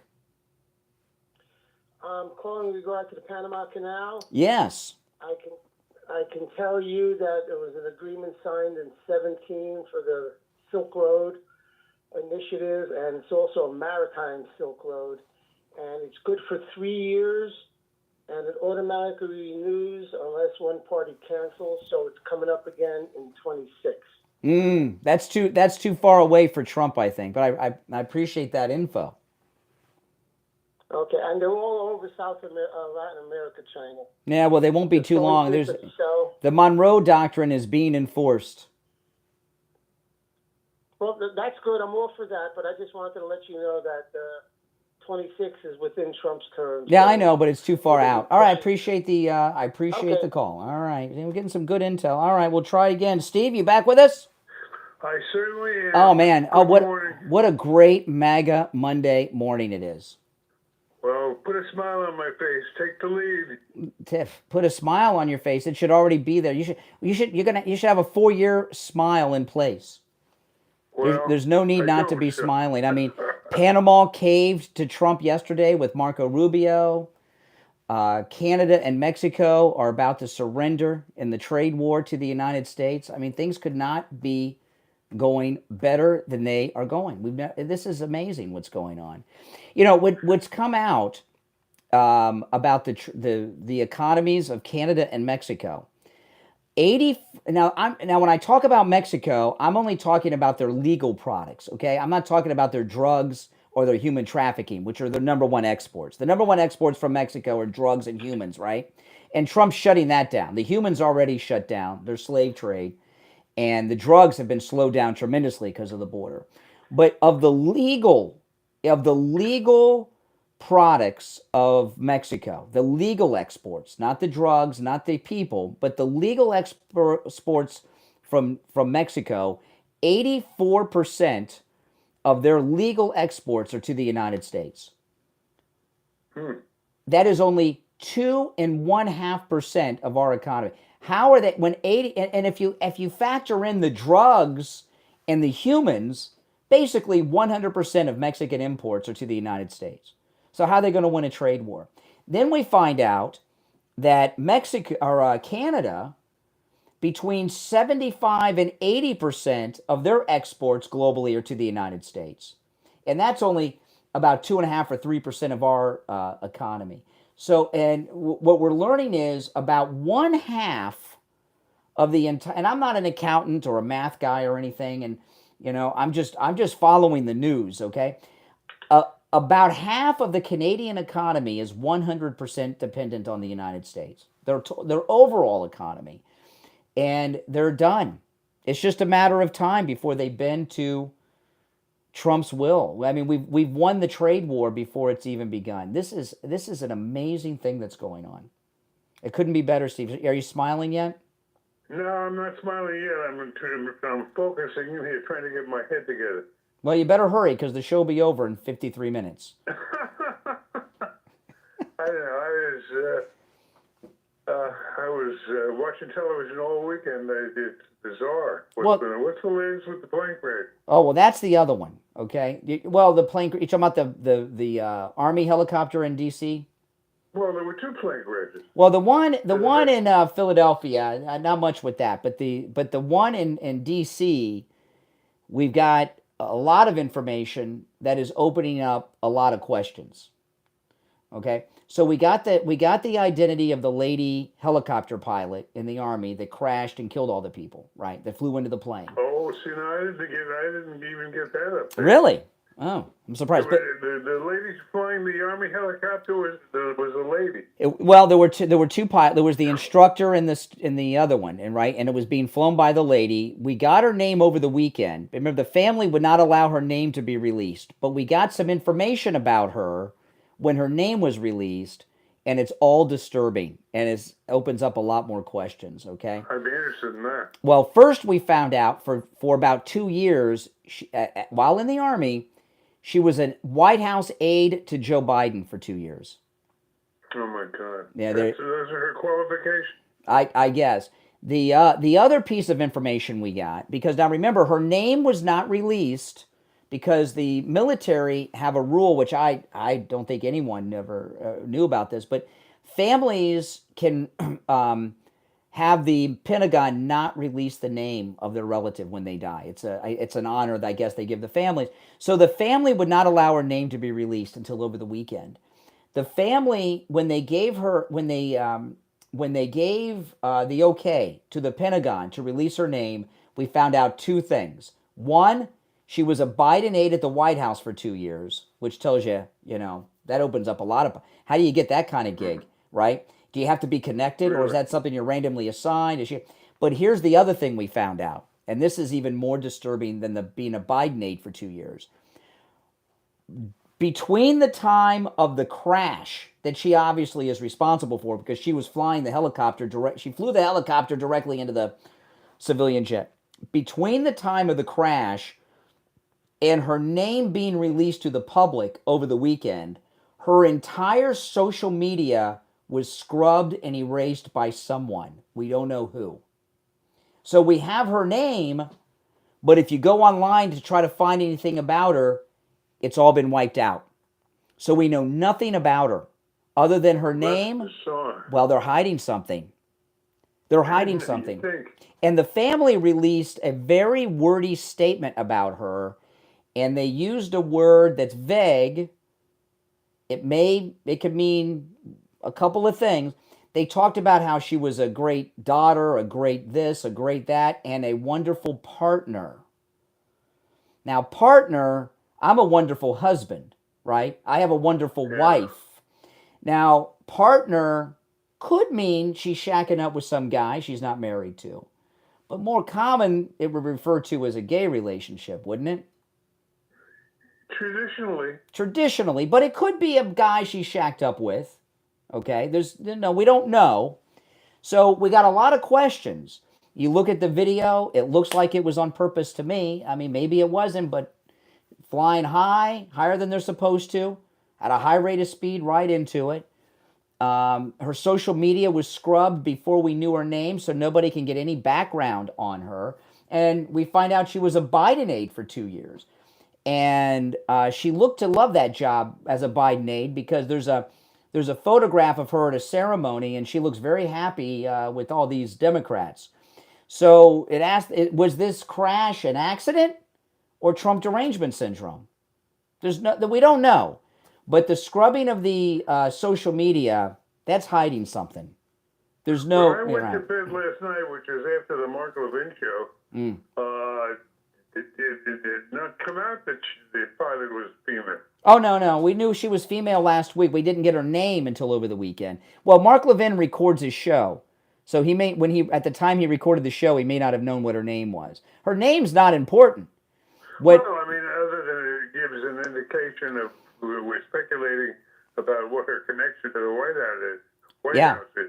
And why would they scrub her social media? That is very unusual. They're hiding something from her social media. There's something on her social media they don't want us to know about. And, scrubbing of social media typically only happens if you've got like a terrorist or a mass shooter or something. They'll take their social media down and scrub everything for whatever, whatever. But and I'd like to know who did it, because they didn't, there was a reason they did it. And it's possible that if it depends on who did it, it's possible someone may have obstructed justice and committed crimes. Maybe it's possible they're trying to hide a possible motive, which would be evidence. It's possible. We don't know, because they scrubbed it. It's highly unusual. And who had access to it? I'm sure she had her phone in her pocket when she died in the crash. So who had access to her social media? And did the family not want to release her name until the social media was scrubbed?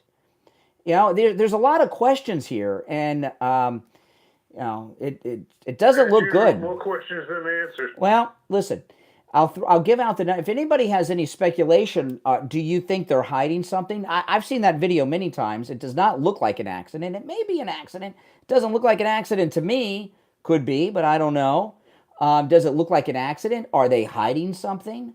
This is very unusual to scrub the social media like this. Very unusual.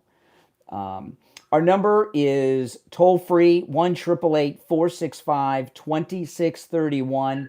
888-465-2631. I'm going to put you on hold, Steve, and I'll pick you up on the other side of the break. If you're on hold, hang in there. It's the Steve Kane Show, Florida's longest-running radio show, on the radio since 1977. My name is Brian Craig. We'll be right back.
Oh, we got some breaking news that I'm going to get to when we get back.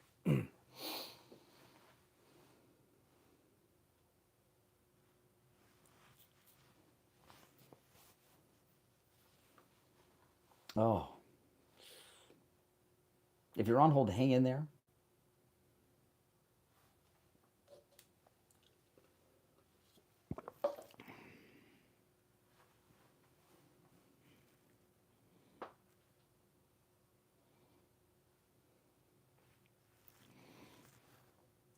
We'll be back in 2 minutes. 2 minutes, we'll be back on the radio.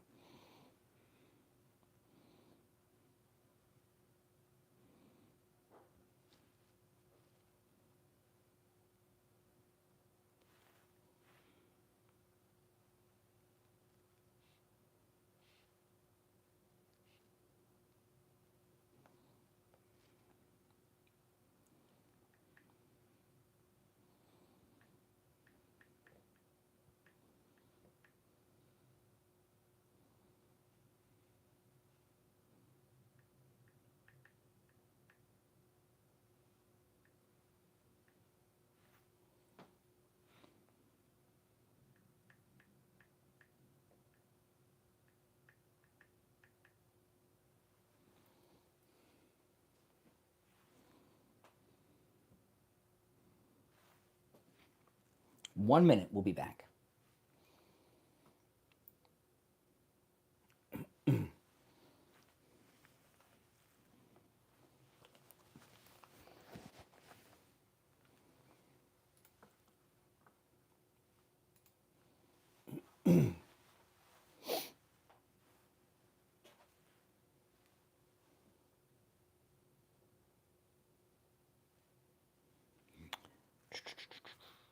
Thirty seconds.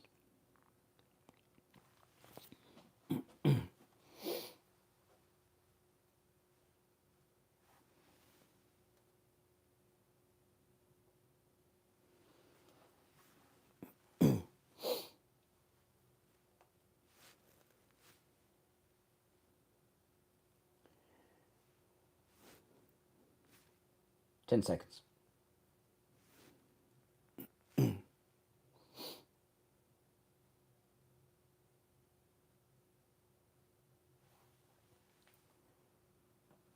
All right, we are back. I'm Brian Craig. It's the Steve Kane Show. Steve, you back with us? I am here. Oh, man. Okay, I got some news that I'm going to get to in just a moment, which is emphasis on new and breaking that I'm going to get to in a minute. But do you want to take any calls before we move on? Sure. Okay, if I lose you, I'll call you back during the break. All right, let's go. You're on the air. What's your name? Where are you calling from? You're on the air. What's your name? Where are you calling from? Hello? Yeah, turn off the radio in the background. Yeah, there we go. How's that? That's not the radio. That's you. Okay. It's Frenchie from Stewart. Hey, Frenchie. Hey, I got something on that plane crash in D.C. Yeah. What if the other two guys weren't alive anymore, and she was in total control of that helicopter? That's a possibility. You know, I mean, that helicopter, I didn't see it didn't look like the instructor tried to take control of it from her, did it? Right. No, I think it flew directly into the plane. And I said, well, what if she killed the other two guys, and then she got control of the helm? Well, that one, if that's true, we should learn that soon. I mean, because if they find the two bodies, if they can, find the two pilots. No, they were all strapped in. They said that everyone was strapped in the helicopter at the bottom of the Potomac. Oh, well, they should be able to find out if they were shot. Yeah. That's what I kept thinking. I goes, well, what if, if the other two weren't alive and she was the only one alive? Well, there's no doubt they're hiding something, right? To scrub the social media before they would allow the name to be released. Yeah, that helicopter flew directly into that plane. Mm-hmm. Yeah. All right, all right, appreciate the call. All right. Well, no, you had something that was good. No, you had something that was very, very good, and I no doubt about that. All right, let's go. Let's take another call, Steve, before I get into the news. You're on the air. What's your name? Where are you calling from? Brian from Deerfield. Hey, Brian. Hey, Brian. Hi, Steve. How are you today? One of the things I got to do this. Good morning. I had spent a little time over the weekend reading about President McKinley, who I knew absolutely nothing about whatsoever. You talk about an innovator, and with the how he used the tariffs then, and you're seeing like the blueprint for the Roaring '20s. Are we about to hear the Roaring 2000s? And that's what it looks like to me. But why don't you? Well, McKinley wasn't president in the 20s. He was president, before Teddy Roosevelt. Remember, he was assassinated. But right. I've been reading a book, which is a big bug killer of a book, so thick, the biography of President McKinley, because Trump's been talking about him, and he's pretty interesting, and I have an interest because I'm from Ohio, he's from Ohio, but President McKinley, Trump's talking about him for two reasons. I think I learned one thing about him. I knew one is the tariffs, right? He funded the whole country with the tariffs, but his family is from Scotland, which is where President Trump's mother's from. So I think President Trump feels a connection to President McKinley through Scotland, the tariffs, and they both got shot. Yeah. They both got shot too. Let's not forget. But that might be a factor as well.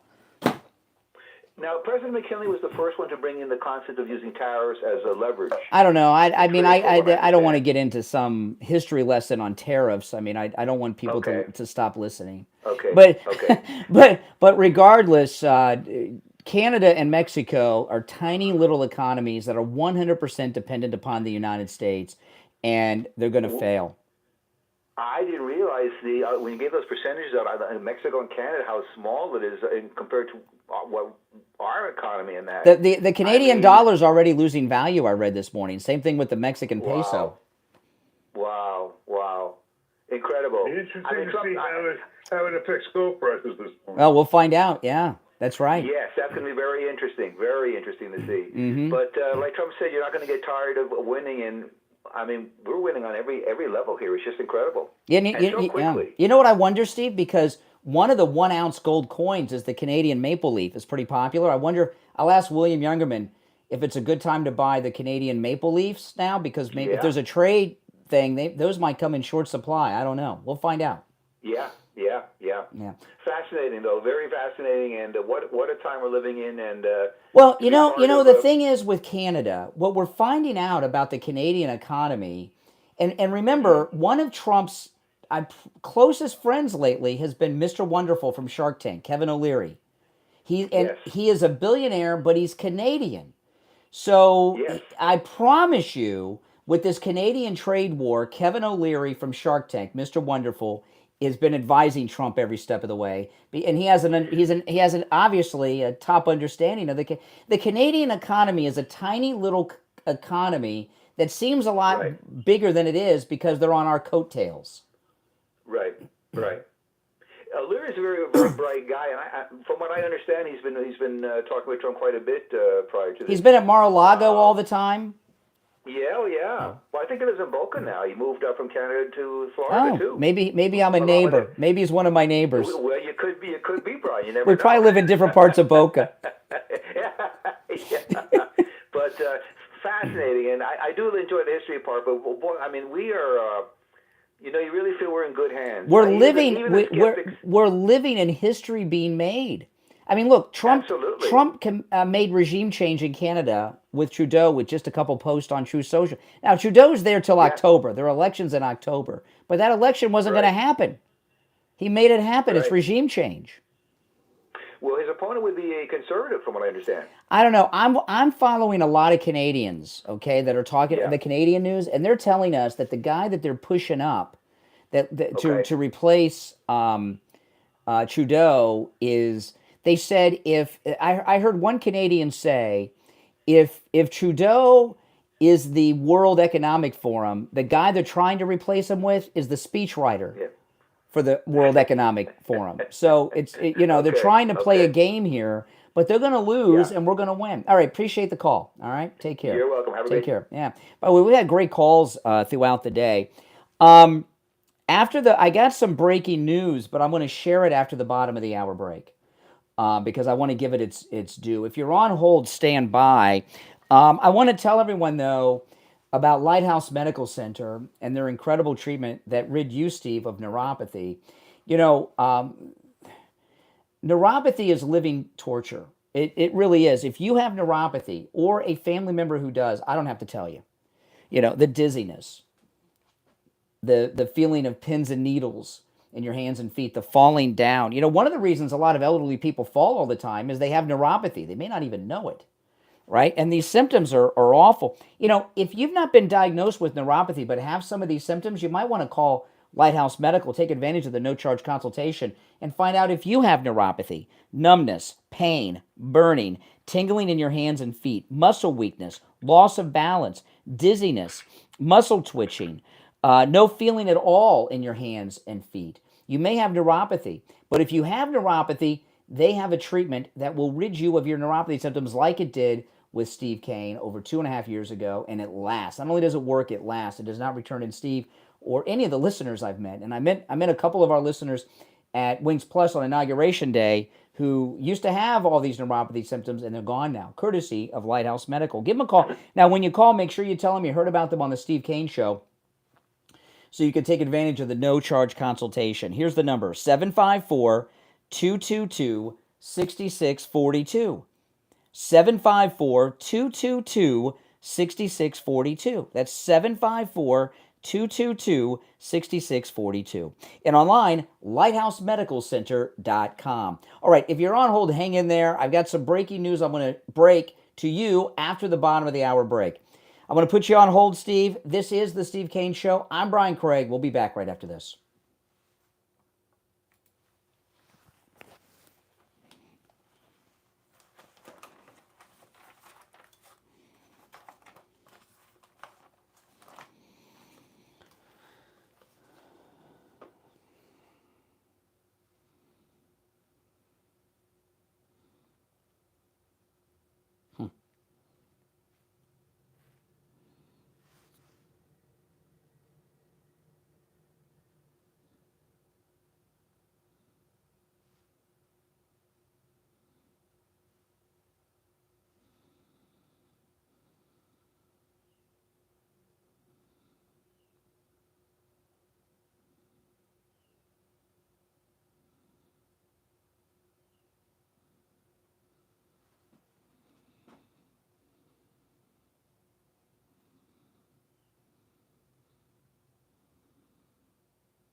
Oh, yeah, this is big.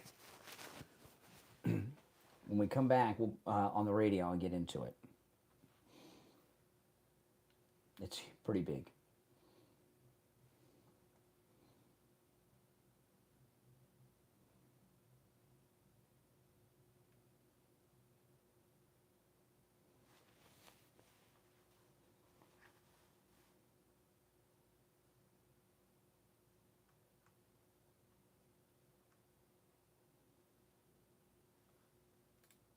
What I'm talking about is Elon and Trump just shut down USAID and fired everybody.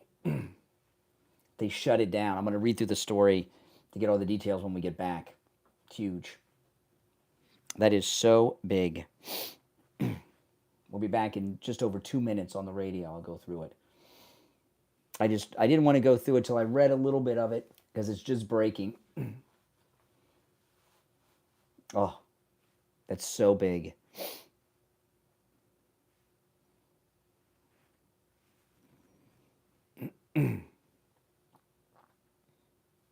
Huge.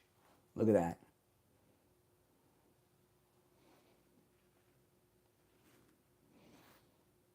We'll be back in 2 minutes, less than 2 minutes.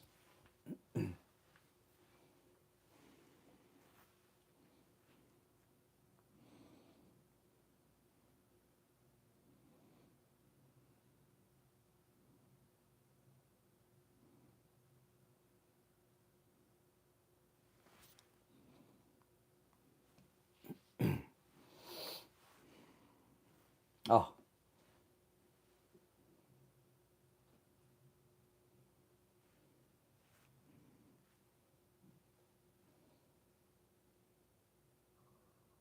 One minute, we'll be back live on the air. I'm going to go, this is huge stuff. If you're new, make sure you subscribe. And if you're already subscribed, please like and share the video if you don't mind.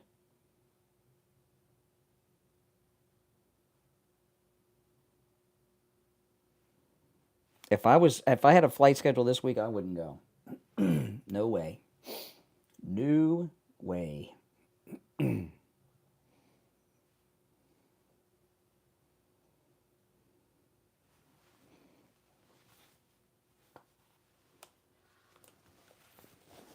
Stand by, guys. Here we go.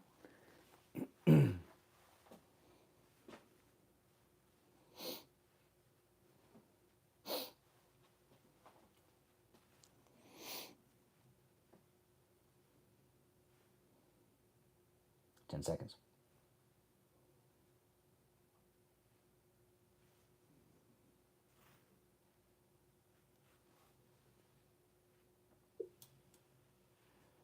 All right, we are back. I'm Brian Craig. It's the Steve Kane Show. Steve, you back with us?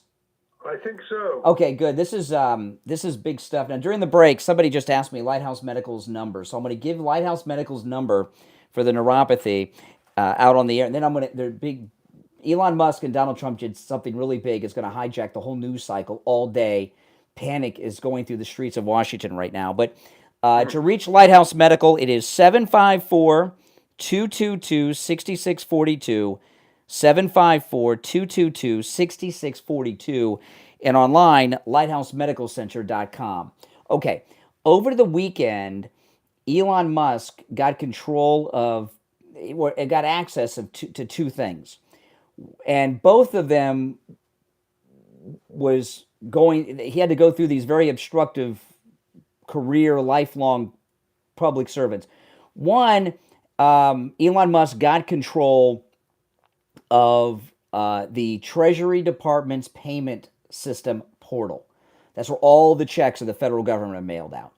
Treasury Department tried to stop it. He got control. But the other thing was USAID.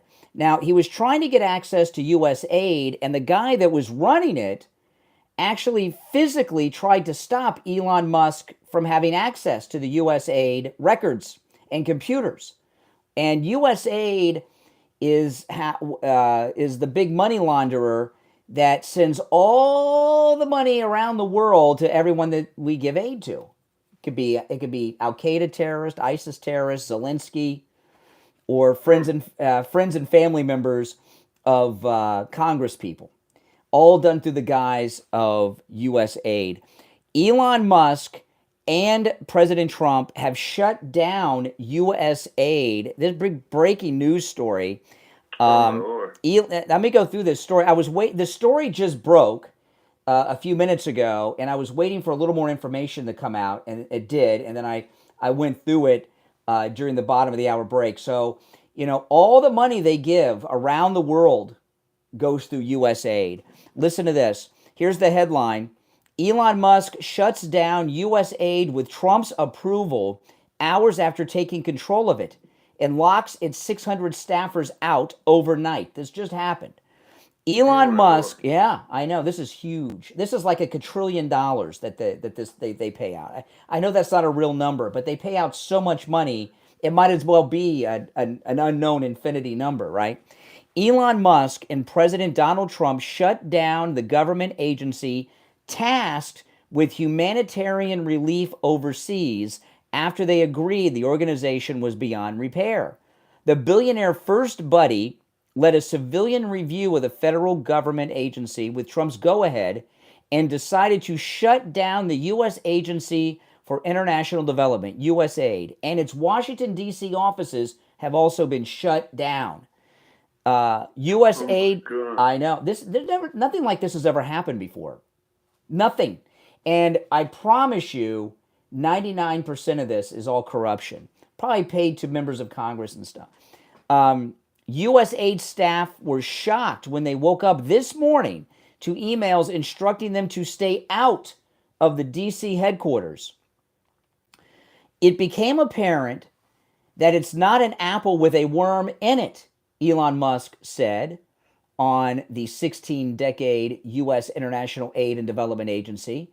Elon Musk said, USAID, he says, what we have is just a ball of worms. You've got to basically get rid of the whole thing. It's beyond repair. There's so much corruption going on with nonstop U.S. Treasury money going out the window every day. It can't be repaired. They just got to shut it down. We're shutting it down, he said, on X. The Tesla and SpaceX boss noted in the announcement on his social media site, X, that he spoke with President Trump about the agency and they agreed we should shut it down. In 2016, USAID had 10,235 employees on its payroll. Staffers said...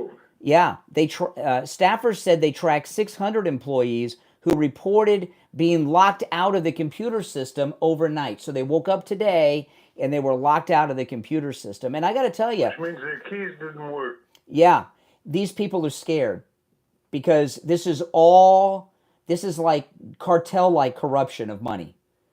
This is one of the biggest financial scandals probably in history that's about to unfold here. And getting back to our question on gold this morning, I would, it'll be interesting to see how it plays out, but I would suggest gold prices might go way up this morning. We'll find out in a few minutes. We'll find out. It may not have been baked in yet, Steve, because this story is just breaking as we're speaking. So the people in the markets may not even know about it yet. It's just happening. It's breaking. Copies of the email sent to the USAID employers show that replies were sent to Gavin Kliger, Kliger, one of 6 young engineers working for Musk's Doge, which appears to be operating under the White House Office of Personnel Management. Members of Doge gained... the Trump administration placed 2 top security chiefs of USAID on leave after they refused to turn over classified material in restricted areas to Elon Musk's Doge team. So Trump got rid of them. Members of Doge eventually did gain access Saturday. So they just got access to USAID on Saturday, and here we are Monday morning, and they shut the whole agency down. This is a big government agency. Okay, members of Doge did gain access on Saturday to the aid agency's classified information, which includes intelligence reports. Wow, this is probably like a deep state CIA front group, Steve. Musk's Doge crew lacked high enough security clearance to access the information. So the 2 USAID security officials, they give their names, they're not important, believe themselves legally obligated to deny access. The current and former U.S. officials had knowledge of the incident and spoke on the condition of anonymity to the press because they're not authorized to share this information. Elon Musk previewed the shutdown earlier on Sunday when he attacked the agency in a post to X after Trump claimed it was run by radical lunatics. That's President Trump said USAID was run by radical lunatics yesterday. Musk said, this is what Elon Musk said, and this is what he told Trump. USAID is a criminal organization. It's time for it to die. Musk doubled down and asked his 215 million followers on X, did you know that USAID is using your tax dollars, funded bioweapon research, including COVID? USAID funded COVID research, which how many people are dead because of that? President Trump attacked the USAID agency over the weekend, claiming it's been run by a bunch of radical lunatics, and we're getting them out. And then we'll make a decision on its future. President Trump underscored his support of Musk, telling reporters last night he felt Elon Musk was doing a good job. He said, even if we don't agree on every point, that's okay. They don't have to agree. He just has to do what the boss says, right? This is huge, Steve. And when they start getting into who's been getting the money from USAID, that's why they locked these people out, because what they would do is they'd go in there and start deleting all the records so people couldn't track it. And I bet you, just like the Treasury payment system, okay, I bet you these people that work inside USAID aren't just career corrupt people. This is a family business where you have to be very connected to get this job. So there's probably multi-generations of people that have been involved in funding all this illegal stuff through you have USAID. to be careful. It's, you don't want to get ahead of yourself here, because Steve, we're making a lot of assumptions. you know, it may end up in the end being true or not. No, you know those NGOs that we're always griping about? Yes. They're funded that was by. the first thing that came into my mind. They're funded by USAID, so the NGOs are done. No more money. Jeez. This is. I mean, President Trump hasn't even been president 2 weeks, and look at what he's done. This is huge. There's never been something like this, and something also came out over the weekend. Involving government workers, I want to share after the break. But I'm gonna put you on hold, Steve. All right, we're gonna take our last break of this Breaking News Monday. My name is Brian Craig. Big news, huh? Big news. You're listening to Florida's longest running radio show, the Steve Kane Show, on the radio since 1977, celebrating 48 years on the radio. Your thoughts on this are certainly welcome at 1-888-465-2631. 888-465-2631. We'll be back right after this.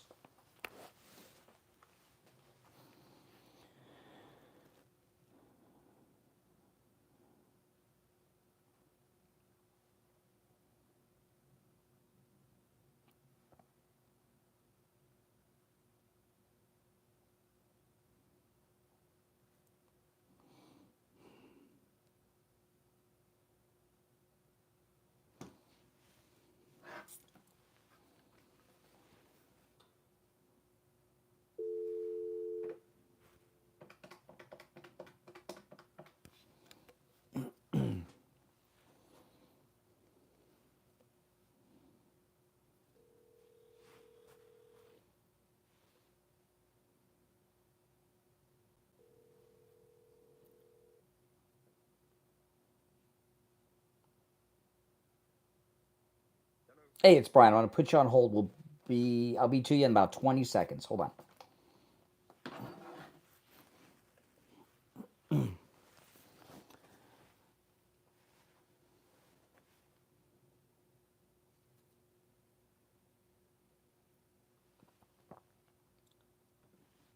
All right, we are back, and it's time to check in with William Youngerman from the offices of William Youngerman Incorporated with the first gold and precious metals report of the week. William Youngerman, how the metals starting off the week? Metals are starting up again. The market last week saw us go way over 2,800. We hit a high last week of $2,823 the ounce for gold.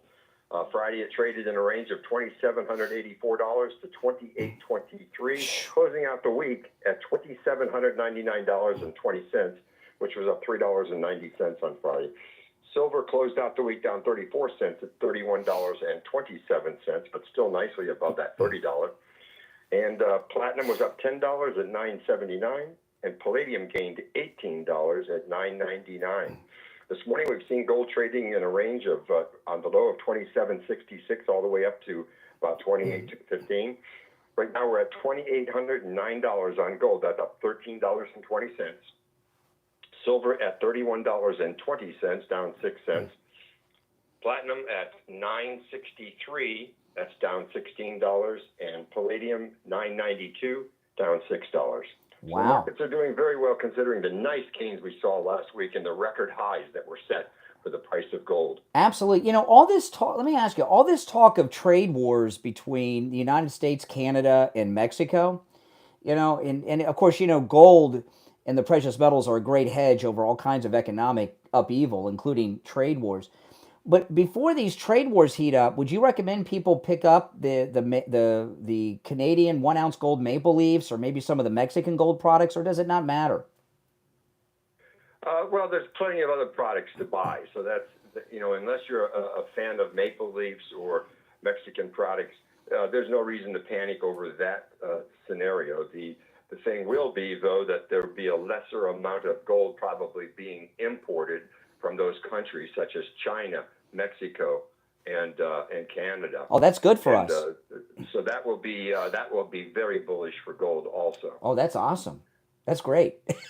Sounds good. Sounds good to me. All right, now listen, William Youngerman opens up at 10 a.m. And no matter where you're located in America or the world, you can do all your transactions over the phone and through the mail with William Youngerman. But if you're local, stop on in. His shop is literally a museum, as you'll see as you walk in the doors. And his store opens up at 10 a.m., located at 150 East Palmetto Park Road in Boca Raton, which is immediately east of US 1 Federal Highway on the south side of Palmetto Park Road. You can also give him a call toll-free, 1-800-327-5010. 1-800-327-5010. And find both William Youngerman's phone number and address on his website, williamyoungerman.com. All right, it looks like we're in a good season for the metals, William. Yes, indeed, we are. Yeah. And also, since you mentioned that our store is like a museum, I want to remind everybody that we do have a virtual museum in the largest collection of Florida financial instruments through all kinds of tokens, money, paper money, everything that Florida has ever issued in financial currencies since our colonial times. Absolutely. All right, well, we'll touch base tomorrow. It's at hometowncurrency.org, hometowncurrency.org. Okay, that's hometowncurrency.org, hometowncurrency.org. All right, William, we'll talk tomorrow. Okay, have a great day. All right, take care. Oh, man. Okay, Steve, we got some good intel from William Youngerman. Trade wars are great. Trade wars are great for gold because there's going we love trade because there's gold from gold comes in from China, Canada, and Mexico, right? So with an increase in tariffs, less gold's going to be coming into our country from those countries. So that reduces the supply and demand, drives the price of gold up. That's awesome. That's great news. Wow. We want trade wars all the time, I guess. That's breathtaking. Yeah, it's great news. It's great news. Okay, so this shutting down of USAID, let me tell you, I bet you the records at USAID are being guarded by soldiers right now. I mean, they must have a team of very trusted soldiers or federal agents around those records. There are got to be people all over D.C. that are in a panic right now over this. Hold on, let me... Well, but again, you're speculating. No, they've done it. They've done it. This has happened. They've shut it down because Elon Musk said it's too corrupt to fix. It's got to be shut down. It's too corrupt to fix. And so a lot of very powerful people are not going to get, and it's the beginning of the month when the checks go out. Has the market opened up yet? This is happening as we're speaking, so the markets haven't been affected by this yet. But some of the most rich and powerful people in America and the world are not going to get their checks. Think about that. Wow. Think about that. I mean, this is one of the biggest... Elon Musk is going to uncover probably the biggest financial scandal in the history of humanity with this. I mean, we this is bigger than we... Yeah, go ahead. The only trouble I'm having is we've got to separate factual information from speculation. I'm not speculating. It's happened. They shut it down. Over the weekend, there was a lot of discussion about USAID sending money to terrorists and other people. But Lindsey Graham runs an organization that gets money from USAID.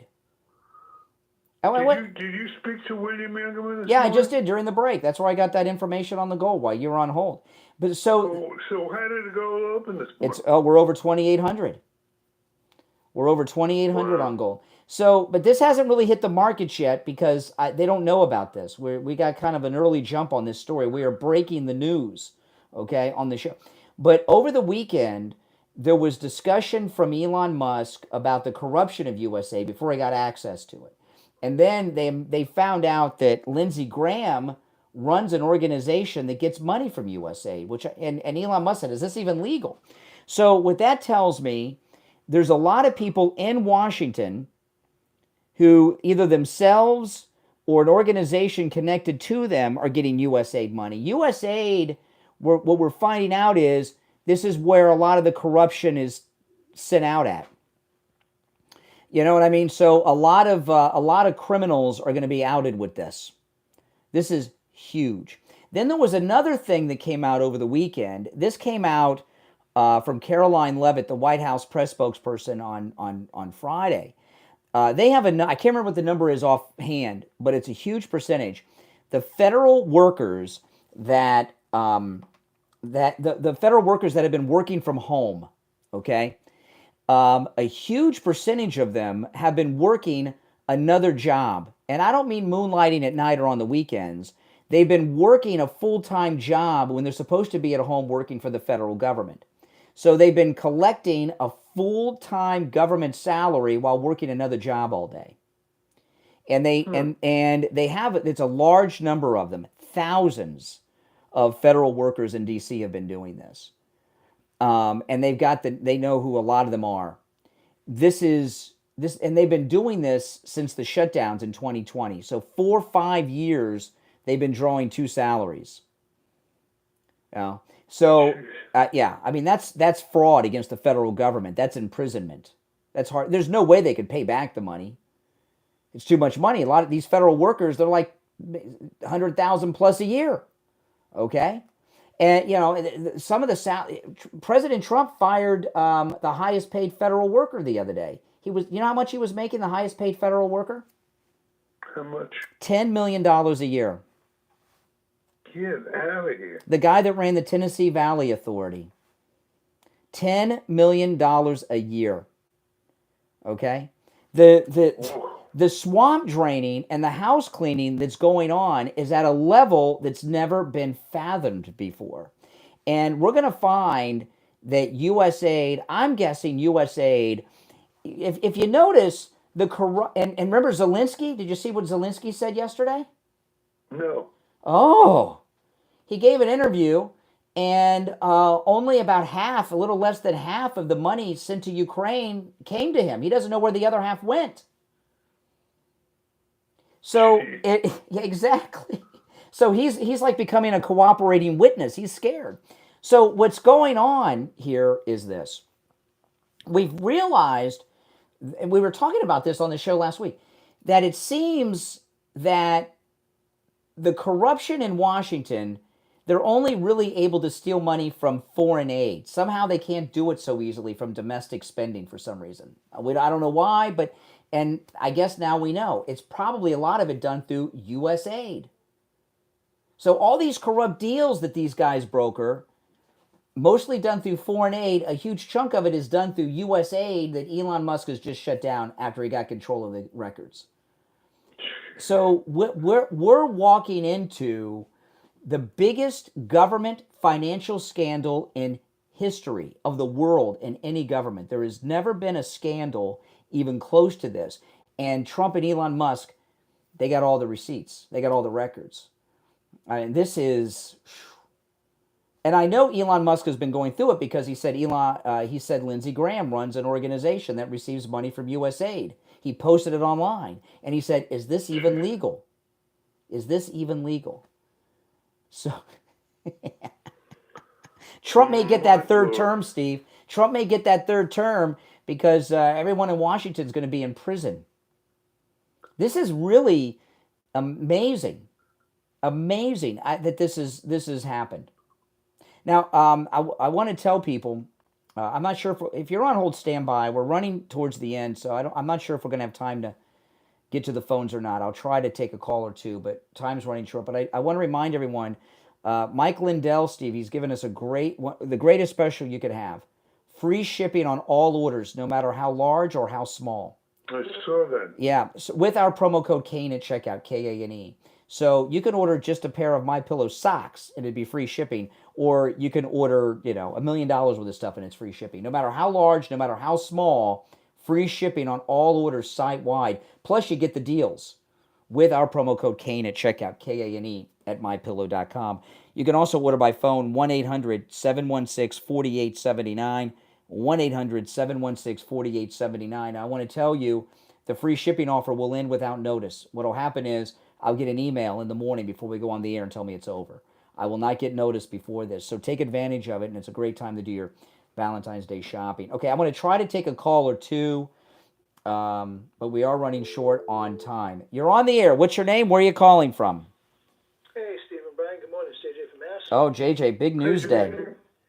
Yeah, it's great. This is sort of a Trumpalicious, Magalicious, XBL Dojas. Oh, I love it. Yes, yes. It's a glorious day, and I am not sick of winning, and I don't think I ever will be, being that we are from the great MAGA United States of America. I mean, look at this racket of the. Hold on one sec. This racket with the NGOs that's been organizing the entire invasion of the United States. Remember, they are paid for by USAID. USAID has been funding the illegal invasion of our country. You know, the Darien Gap, right? I mean, I was listening to people today, not today, over the weekend, talking about Biden and the NGOs. We're building, facilities in the Darien Gap to help move these people along to get them up here. And that's done through the NGOs. So all of that, and that's done through USAID. So now that Elon Musk, he shut down USAID today, right? The day before he got control of the U.S. Treasury Department payment portal, all the checks will stop. And my guess is we're at the beginning of the month. Today's the day they go out. Done. They're not going. It's done. And he locked them. The best thing about it is he locked them all out. I love that. Just like he did when he took over Twitter. Yep. That's what you got to do. It's almost like it's kind of like I said Delta the other day about one of Trump's guys, and Elon is sort of like the forensic accounting Navy SEALs coming in, swooping in, and just finding and shutting things down, because if you give them a second, they're going to be deleting and moving everything they can. Well, and I'll tell you something. This is why he's been living at the White House at the Lincoln bedroom. It's the only place he's safe. He's going after the people that get this money are some of the most powerful people in the world. Yep. And listen, when we negotiate with people, we basically got a royal straight flush. Canada, Mexico, Panama. I mean, we're going to win in the end on all of these people. And I think sending Rubio down there was a class act. Oh, it was. Listen, he speaks Spanish. We're out of time. I got to run, but I appreciate the call. All right, you made some good points. Well, Steve, this is if you didn't have a smile at the beginning of the day, you should have one now and for the rest of it. Well, I gotta wait till I get some of this stuff verified. It's everything. You can take my word for it. I'm telling you. I got the news right here. I'm scooping everyone. Well, we're out of time for today. I trust you. Well, apparently not much. You got to wait to hear from someone else. You won't take my word for it. Well, we're out of time for today. I'm Brian, Steve Kane Show. Thanks for tuning in. We'll see you tomorrow at 6 a.m. Wow.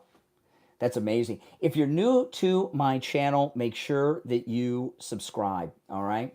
And, of course, if you're already subscribed, please like the video and well on your socials. That would help.